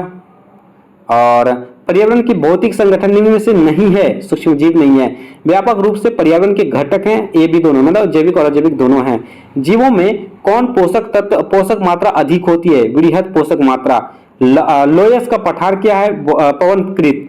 और भारत की हिमालय पर्वत श्रृंखला पूर्व से पश्चिम का लगभग कितना तक फैली हुई है? लगभग 2000, जो कि भारत के हिमालय में अभी जस्ट बताया लगभग 2400 के आसपास है। तो आपके ऑप्शन जिस प्रकार होंगे उस तरह से आप उसका आंसर लगा देंगे। ठीक है, चलो नेक्स्ट कहा जाता है ओजोन की सांद्रता किस इकाई का द्वारा मापी जाती है? और डॉप्सन के द्वारा मापी जाती है। ये भी क्वेश्चन इंपॉर्टेंट है और प्रीवियस के क्वेश्चन में पूछे गए रिपीटेड क्वेश्चंस हैं। निम्न में से कौन सा रोग आनुवंशिक प्रभाव के कारण होता है? ए बी दोनों, मतलब कि डायबिटीज और उच्च रक्तचाप। और वन महोत्सव दिवस कब मनाया जाता है? 1 जुलाई को वन महोत्सव दिवस मनाया जाता है। निम्न में से कौन पर्यावरण के अजैविक घटक नहीं है? पौधा अजैविक घटक नहीं है। और किसी भू क्षेत्र में कितने प्रतिशत वनों के लिए होनी चाहिए? 33% वन होनी चाहिए। ये सब रिपीटेड हैं। और कौन से निर्णय अक्सर बेहतर समाज की सत्ता व्यवस्था को प्रतिबंधित करते हैं? सॉरी, पर्यावरणीय। नेक्स्ट क्वेश्चन का रहता है मानव और जीव मंडल कार्यक्रम के तहत जीव मंडल को आरक्षित करने का कार्यक्रम कब और किसके द्वारा आरंभ किया गया? यूनेस्को द्वारा 1971 में। इस प्रकार आप देखोगे तो फर्स्ट पार्ट जो कि मैंने पहले पिछले सेशन का तक पीडीएफ मैंने दिया था, यहां तक ही दिया था, उस पर आपको कंप्लीट करा दिए, जो कि 71 पेज का था पहले। अब जो मैंने बताया आपको शुरुआत में किस पे, इस सेशन में जो 29 पेज का जो ना और पीडीएफ अपडेट किया गया है उसको अब हम लोग देखते हैं भैया। ये सब क्वेश्चन नया है और आप देखोगे तो चलिए, हाँ, और 20-25 मिनट में हो जाएगा। ठीक है, कहा जाता है यूरोप में सार्वजनिक स्वास्थ्य का अनुशासन स्थापित किया गया था 1742 में। बाढ़ किन दो देशों के बाद बाढ़ से होने वाली कुल मतों में से 2/3 मौतें होती है? भारत और बांग्लादेश में होती है। और बीज बैंक इसका उदाहरण है। पूर्व स्थिति संरक्षण का खट्टा का निर्माण किसके द्वारा होता है? मृदा अपरदन के कारण खट्टा का निर्माण होता है। समुद्र जल में औसतन लवणता लगभग होती है 3.5%। ये क्वेश्चन काफी बार पूछे गए हैं। लगभग 3%, लगभग 3.5% के आसपास, इस तरह से ऑप्शन देखने को मिलेगा। जलीय पारिस्थितिक तंत्र में अनासक्त जीव को हवा पानी के इंटरफेस पर रहते हैं कहलाते हैं न्यूस्टन। निम्न में से कौन महासागरीय क्षेत्र प्रजातियों में समृद्ध और उच्च है? निरिटांचली भाग। और वनों की कटाई के फलस्वरूप होता है मृदा अपरदन में वृद्धि। और निम्नलिखित में से कौन मृदा संरक्षण विधि नहीं है? मिट्टी को गीला करना। और निम्न में से कौन सी मिट्टी कपास के लिए उपयुक्त है? काली मिट्टी। और निम्न में से वनों का आर्थिक महत्व कौन सा है? कीटनाशकों और पीड़कनाशकों के रूप में उपयोग किए जाने वाले उत्पादों को प्राप्त करना। वन से संबंधित निम्नलिखित में से कौन सा कथन सही नहीं है? यह वेक्टर जनित रोगों के लिए प्रत्यक्ष तौर पर जिम्मेदार है। जैव विविधता में निम्नलिखित में से कौन से प्रजाति की संख्या सबसे अधिक है? कीड़े और सूक्ष्म जीव। आपको मैंने चैप्टर में दिखाया था कितने संख्याएं हैं, तो वो आप देखोगे तो उससे आपका आंकड़ा तो याद ही हो जाएगा, है ना। तो ये बातें हैं। नेक्स्ट क्वेश्चन आपका रहेगा क्वेश्चन नंबर 14 में निम्न में कौन सा जैव भौगोलिक भाग जो भारत के सबसे बड़े क्षेत्र को घेरता है? डेक्कन प्रायद्वीपीय। उसका कहता था निम्न में से कौन सा मानव द्वारा रूपांतरित पर्यावरण है? खेत फसल क्षेत्र, यानी कि इसमें आप जो मानव रूपांतरित द्वारा ये आपका हो जाएगा। उसके बाद नेक्स्ट कहा जाता है निम्न में से कौन सा सतत विकास के लक्ष्य नहीं है? जलवायु क्रिया, ये लक्ष्य नहीं है ना। निम्न में कौन सा आहार श्रृंखला के स्थान स्तर को बढ़ाता है? ये पोषी स्तर को बढ़ाता है। जीव मंडल में बायोस्फीयर में जल घटक क्या कहलाता है? जलमंडल। ये क्वेश्चन देखो कितना इंपॉर्टेंट है। सल्फर चक्र का उदाहरण है अपसादित चक्र का। द्वितीय उपभोक्ता है मांसभक्षी। शंकुधारी वृक्ष वन में मृदा होती है अम्ल व खनिजहीन। और केमिलियन एंगेमीट और गेगो पाए जाते हैं उष्णकटिबंधीय वर्षा प्रचुर वन में। और संलग्न जलीय जीव को जो वायु जल अंतरापृष्ठ पर रहता है वो क्या कहलाता है? पटलक कहलाते हैं। जलीय संसाधनों की वैश्विक वितरण पर विचार करें तो मीठी जल का कितना प्रतिशत है? लगभग 3% से कम है। और अनवीकरणीय संसाधन है खनिज निक्षेप। और निम्न में से कौन सा वन का रसायन परितंत्र और प्रक्रिया और प्रसंस्करण कार्य का भाग नहीं है? कार्बन हिंस की भांति कार्य करता है। निम्न में से कौन सा गैर लकड़ी वन उत्पाद यानी कि एंटी-एफई नहीं है? खाद्य, फूल और पत्तियां। एक अधिक विविधता वाला पारितंत्र होगा, अधिक भंगुर और संवेदनशील। निम्न में से कौन सा जंतु सिर्फ ब्रह्मपुत्र घाटी में ही पाया जाता है? हौबारा बस्टर्ड। निम्न में से कौन सा जैव विविधता का हॉटस्पॉट नहीं है? मध्य प्रदेश के विंध्य और सतपुरा क्षेत्र। और नेक्स्ट कहा जाता है भारत का हॉटस्पॉट है। भारत में कुल 4 हॉटस्पॉट है, आपको बताया था मैंने अभी। Himalaya hotspot, Indo Brahma hotspot, पश्चिमी घाट, सुंदरलैंड। ये मैंने एक पीडीएफ दे दिया था, पीडीएफ में ही इसका सारी चीजें। तो आप पीडीएफ इसके लिए यहाँ पे कांटेक्ट करो भैया, जरूर ले लेना भैया। आप देख ही रहे होंगे कितना इंपॉर्टेंट है भैया। हिमालयन हॉटस्पॉट, हिमालय इसका क्षेत्र कहाँ है? जम्मू कश्मीर, लद्दाख, हिमाचल प्रदेश, उत्तराखंड, सिक्किम, अरुणाचल प्रदेश। और देश की बात करें तो ये नेपाल, भूटान, चीन में भी स्थित है हिमालयन हॉटस्पॉट। नेक्स्ट का था इंडो ब्राह्मण हॉटस्पॉट, ये आपका नागालैंड, मिजोरम, मणिपुर, दक्षिण असम और मेघालय का कुछ भाग में है। पश्चिमी घाट हॉटस्पॉट आपका आ जाएगा आपका, जैसे कि विश्व के 10 गर्म हॉटस्पॉटों में से एक है, तो ये भी पूछे जा सकते हैं। क्षेत्र है आपका महाराष्ट्र, गोवा, गुजरात, तमिलनाडु, केरल, कर्नाटक। और श्रृंखला में जापाना को छोड़कर पूरा श्रृंखला में है। सुंदरलैंड हॉटस्पॉट का क्षेत्र निकोबार द्वीप, इंडोनेशिया, मलेशिया, ब्रुनई। फिर नेक्स्ट क्वेश्चन कहा जाता है प्राकृतिक गैस द्वारा भारत की कितनी ऊर्जा आवश्यकता की पूर्ति करती है? 7% करती है। ठीक है। नेक्स्ट कहा जाता है स्लज यानी कि अपांग गैस में मुख्यतः होती है मीथेन होती है। निम्नलिखित में से कौन सा ऊर्जा का गैर पारंपरिक स्रोत नहीं है? जीवाश्म ईंधन। निम्न में से कौन सा भारत में बड़े बांधों के निर्माण का प्रतिकूल प्रभाव नहीं है? आसपास के क्षेत्र में भूजल स्तर में वृद्धि। श्वसनशील निलंबित कणीय पदार्थ का साइज होता है 1 से 10 मिलीमीटर। आप देखोगे मिलीमीटर, माइक्रोमीटर, इस पे कंफ्यूज नहीं होना है ना। तो आहार श्रृंखला में एक कड़ी से दूसरी में प्रदूषकों की सांद्रता में होने वाली वृद्धि की परिघटना है जैव आवर्धन। बीओडी का उच्च स्तर इंगित करता है जल में घुली हुई ऑक्सीजन के घटते स्तर को भूमिगत निस्तारण को इसके निस्तारण के लिए वरीयता दी जाती है। प्लास्टिक अपशिष्ट, रिवीजन क्लास है तो मैं रिवीजन करा रहा हूँ। ठीक है। तो आप कुछ बोलोगे कि एक्सप्लेन नहीं करते हो, समझाते नहीं हो, है ना। तो आप तो खुद समझदार हो क्या है ना। एकल उपयोग प्लास्टिक के बारे में नीचे दिए गए कथनों को पढ़िए और सही विकल्प को चुनिए। इस पे आपको देखना है कि कौन कौन इसमें सही है। ठीक है। एकल उपयोग मतलब इसमें क्या करता है? ये नालियों को अवरुद्ध कर देते हैं, ये जंतुओं को हानि पहुंचाते हैं, ये शहरों में बाढ़ आने का कारण है। ये क्वेश्चन आपके प्रीवियस ईयर के क्वेश्चन में दिसंबर 2022 के एग्जाम में पूछा गया था, जो कि मैं पिछले सेशन में ही बताया था। तो इसका ऑप्शन 1 2 3 इसमें देखिए 1 2 3 कौन सा है? 1 2 3 यहाँ तो है सी में। जलाशय में सुपोषण इसके द्वारा होता है, फास्फेटों और नाइट्रेटों के। उसी प्रकार नेक्स्ट कहा जाता है ओजोन की सांद्रता को मापने के लिए निम्नलिखित में से किसका उपयोग किया जाता है? डॉप्सन का उपयोग किया जाता है। वायुमंडल गैसों द्वारा अवशोषित किए जाने वाले सौर विकिरण का लगभग कितना प्रतिशत होता है? 20% होता है। हमारे संविधान में पर्यावरण संरक्षण का प्रावधान किया गया है 1976 में। वन्य जीव संरक्षण अधिनियम कब लागू किया? तो 1972 ईस्वी में। निम्न में से कौन सा उपयोग केंद्र प्रदूषण नियंत्रण बोर्ड द्वारा चिन्हित 17 प्रदूषणकारी उद्योगों की श्रेणी में नहीं है? खाद्य प्रसंस्करण।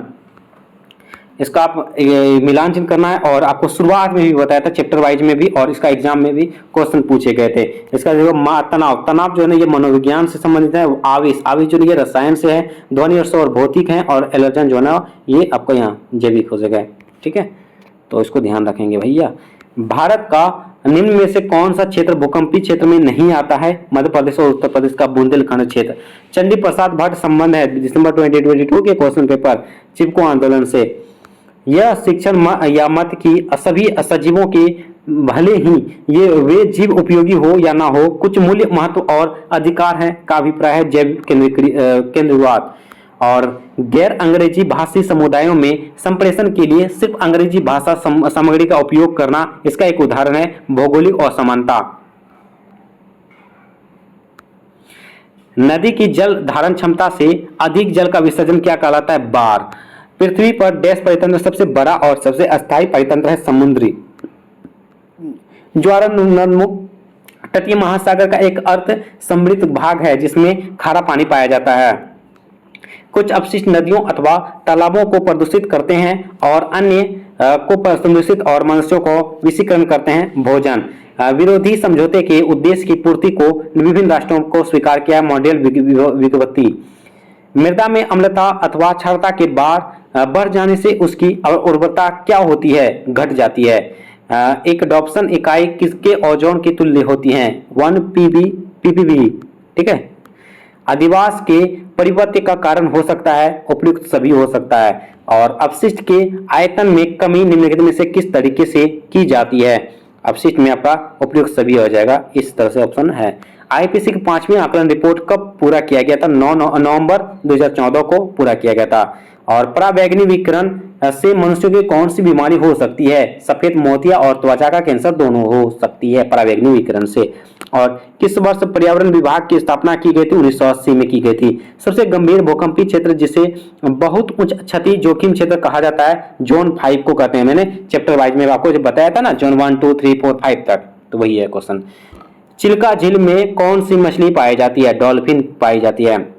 ध्वनि प्रदूषण को मापने की इकाई है डेसिबल।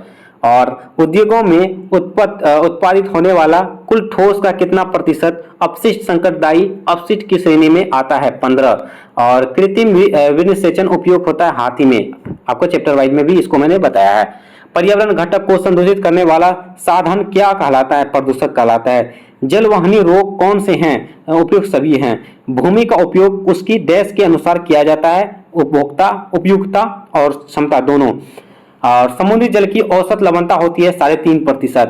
आहार श्रृंखला में एक कड़ी से दूसरी में प्रदूषकों की सांद्रता में होने वाली वृद्धि की परिघटना है जैव आवर्धन। और उसके बाद जलीय परितंत्र में असंलग्न जीव जो वायु तल अंतरापृष्ठ पर रहते हैं वे क्या कहलाते हैं, पटलक कहलाते हैं। खारा जल परितंत्र में सम्मिलित है आपका ज्वार नदमुख। निम्न में से कौन सा वन अवरोपण का कारण नहीं है, जनसंख्या विस्फोट। प्रकृति के साथ सहयोग अथवा मनुष्य और पर्यावरण के बीच परस्पर क्रिया का कथन किसका है, संभावनावाद का। निम्न में से कौन सा अपघटक जीव है, केचुआ। और बड़ा सल्फर भंडार सल्फर चक्र के डैश में निहित है, मृदा। कोसी स्तर के चौथे स्तर पर डैश पाया जाता है, बाघ। सुनामी के विरुद्ध प्राकृतिक सुरक्षा है, मैंग्रोव वन। और मानव निर्मित पर्यावरण का उदाहरण है खेत, मानव पर्यावरण का उदाहरण है खेत। और दिए गए घटक यानी पानी में सल्फेट अम्लीय वर्षण तथा जीवाश्म ईंधन किसके भाग हैं, नाइट्रोजन चक्र के। और RSPM का सामान्य स्तर है 60 माइक्रोग्राम प्रति क्यूबिक मीटर। और सतत विकास का क्या अर्थ है, भिन्न जनों के लिए भिन्न चीजें। पारिस्थितिक तंत्र में आग लगने के बाद होने वाला अनुक्रम कौन सा है, द्वितीयक अनुक्रम है। और संपोषीय का क्या अर्थ है, बनाए रखना, सहारा देना, सहन लेना। और निम्न में से कौन सा मानव द्वारा रूपांतरित पर्यावरण है, कृत्रिम झील। निम्न में से कौन सा आहार श्रृंखला के एक स्थान यानी स्तर को बताता है, पोषी स्तर। जीव मंडल यानी बायोस्फीयर में जल घटक कहलाती है, जलमंडल। और निम्न में से कौन सा प्राथमिक उपभोक्ता शाकभक्षी नहीं है, आपका बिल्ली हो जाएगा। और मीठे जल का प्रतिशत कितना है, 3%। कार्बन में डैश पाई जाती है, डैश रहती है, गतिशीलता रहती है। वायुमंडल के निम्न किस परास में ओजोन परत उपस्थित होती है, लगभग 15 से 50 किलोमीटर में परास पाई जाती है। निम्न में से कौन सा और अनवीकरणीय संसाधन का अंतर्गत आता है, आपका खनिज निक्षेप आता है। और विश्व में जल का कितना प्रतिशत मीठे जल के रूप में पाया जाता है, 3% से कम। समुद्र जल का विलवणीकरण भारत में पहली बार कहाँ किया गया था, गुजरात में किया गया था। मृदा निर्माण की प्रारंभिक अवस्था में निम्न में से क्या नहीं पाया जाता है, कार्बनिक तत्व। निम्न में से कौन सा रसायन ओजोन ह्रास के लिए उत्तरदायी है, क्लोरोफ्लोरोकार्बन। उसके बाद नेक्स्ट का आपका जो शब्द एनवायरमेंटल किस शब्द से लिया गया, किस भाषा से लिया गया, फ्रांसीसी। एनवायर शब्द का क्या अर्थ है, इर्द गिर्द, आसपास। ठीक है। पर्यावरण में मौजूद प्रकाश एक घटक है, जैविक और अजैविक दोनों। परजीवी एक घटक है, जैविक। ठीक है। और निश्चयवाद की परिसंकल्पना किसने दिया था, फ्रेडरिक रेजल, जो कि फर्स्ट चैप्टर की फर्स्ट क्वेश्चन यही दिया था मैंने, है ना। और संभावनावाद की परिकल्पना सर्वप्रथम किसने दिया था, ये लियोसियल फेवरे। और पर्यावरण पर सन 1992 में किस शहर में संयुक्त राष्ट्र एक सम्मेलन आयोजित किया गया था, ब्राजील में। किसको, प्रथम पृथ्वी सम्मेलन रियो डी जेनेरियो में किया गया था, है ना। सतत विकास का लक्ष्य कितने वर्षों का है, 2016 से 2030 तक। और कहा जाता है रियो डी जेनेरियो किस शहर का देश है, किस देश में है, ब्राजील। और निश्चयवाद की परिकल्पना को किसने विस्तारित किया था? विस्तारित भैया पूछा जा रहा है, हंटिंगटन, है ना। दोनों क्वेश्चन अलग हैं। और सतत विकास को प्राप्त कर सकते हैं ए और बी दोनों, यानी कि जनसंख्या वृद्धि को कम करके और वनों की को बचा करके। तालाब का जल कौन सा पर्यावरण है? बाह्य पर्यावरण है। उसके बाद पर्यावरण में मौजूद सूक्ष्मदर्शी जीवों को क्या कहा जाता है? प्लवक कहा जाता है। भौतिक और सजीव कारक एक दूसरे के साथ क्रिया करके जिस तंत्र का निर्णय करते हैं उसे डैश कहते हैं, पारिस्थितिक तंत्र कहते हैं। पृथ्वी के जिस भाग में जीवन पाया जाता है उसे जीव मंडल कहते हैं। जैविक और अजैविक घटक मिलकर किस तंत्र का निर्माण करते हैं? पारिस्थितिक तंत्र का निर्माण करते हैं। तापमान एक घटक है, जैविक घटक। तापमान एक घटक है, जैविक घटक। शीर्ष मांसभक्षी किस स्तर में गिने जाते हैं? 5। चराई आहार श्रृंखला किससे शुरू होता है? घास से शुरू होता है चराई आहार। और कहा जाता है अमोनिया को नाइट्रेट में परिवर्तन करने के लिए कौन सा जीव कारक है? नाइट्रोसोमोनास। और निम्न में से कौन सा तत्व अवसादी चक्र का भाग है? ए और बी दोनों, मतलब कैल्शियम और फास्फोरस। कैल्शियम और फास्फोरस दोनों हो जाएंगे। वायुमंडल में सल्फर किन कारणों से पहुंचता है? ज्वालामुखी फटने से। भैया इस प्रकार आप देखोगे तो यहाँ पे देखो पीडीएफ वाला ऑप्शन आता है ना, यहाँ पे आप देखना, यहाँ पे नीचे देखना, ठीक है, नीचे देखना आप 100 है, 100/100 पूरा कंप्लीट करा दिया मैंने, पूरा पीडीएफ कंप्लीट करा दिया। कितने समय में? लगभग 1.5 घंटे में, है ना। बहुत स्पीड में मैंने कवर करा दिया। देखो 1.5 घंटे में आपका पूरा का पूरा निचोड़ मैंने बता दिया। ओह, है ना, थक गए यार। चलिए, तो यही है और कुछ अपडेट भी है, जैसे कि आप क्या करोगे, पीडीएफ जरूर ले लीजिएगा भैया। ये रहा पीडीएफ नंबर, ओके। 9241077866 पर व्हाट्सएप पर कांटेक्ट कीजिए और पीडीएफ जरूर लीजिए। रिवीजन के तौर पर आपके लिए काफी इंपॉर्टेंट होगा, तो जरूर कांटेक्ट कीजिए और जरूर लीजिए, ठीक है। तो यही रहा आज के सेशन में, और हमारे साथ आप सभी जुड़ सकते हो इन तमाम प्लेटफॉर्म में, जैसे यूट्यूब पे चैनल को सब्सक्राइब जरूर कर लीजिएगा, टेलीग्राम चैनल पे जरूर ज्वाइन हो जाइएगा, और इंस्टाग्राम पे भी फॉलो कर सकते हैं। और व्हाट्सएप नंबर भी मैंने दे दिया है एफसीएस टीम का। और टीचर जो कि मैं खुद हूँ, मेरा नाम अभिषेक कुमार है, और मैं सिविल सर्विस की तैयारी करता हूँ और करवाता हूँ, ठीक है। तो ये वही हमारी बातें, और मेरा कुछ इंट्रो आप सभी पहले से भी जानते ही होंगे। तो यही था आज के सेशन में, है ना। देखिए कितनी बड़ी, देखो आप पीडीएफ देखो, अब भी नहीं रुक रहा, अभी भी नहीं रुक रहा। अरे रुक जा भाई, अभी भी नहीं रुक रहा। मतलब देखो 100 पेज का पीडीएफ मैंने 1.5 घंटे में कवर करा दिया, जो कि लगभग 2 सालों से मैं कवर करवाता हूँ। हालांकि मैं हर सेशन के एग्जाम से पहले जो ना महामैराथन क्लासेस लाता हूँ, और इस सेशन में भी लाया। और ये सेशन आप सभी के लिए जो इम्पोर्टेंट है ही, तो आपके लिए तो ये काफी लाभदायक होगा, और इससे आपको डायरेक्टली एग्जाम में काफी मदद होगी, है ना। जो स्टूडेंट पहले पढ़ चुके हैं और उसके लिए तो काफी इंपॉर्टेंट है ही, जो नए हैं तो उसके लिए थोड़ा सा आप क्या करो, पीडीएफ लीजिए और प्रीवियस की क्लासेस भी जरूर कीजिए, ठीक है। तो यही था आज के सेशन में, और आज के सेशन में बस इतना ही रहने देंगे। उम्मीद करता हूँ आज के सेशन आप सभी के लिए काफी ज्यादा फायदेमंद रहा होगा। और एक निवेदन भी है, जो भी चैनल में पहली बार आए हैं और चैनल को सब्सक्राइब नहीं किया तो प्लीज चैनल को सब्सक्राइब जरूर कर लीजिए। आप सभी देख सकते हो कितना मेहनत कर रहे हैं, है ना। तो आप सभी की सपोर्ट की जरूरत है, बस सपोर्ट कीजिए, मैं बाकी सब कुछ देख लूंगा, ओके। तो चलिए हम लोग मिलेंगे नेक्स्ट सेशन में, तब तक के लिए थैंक यू, जय हिंद।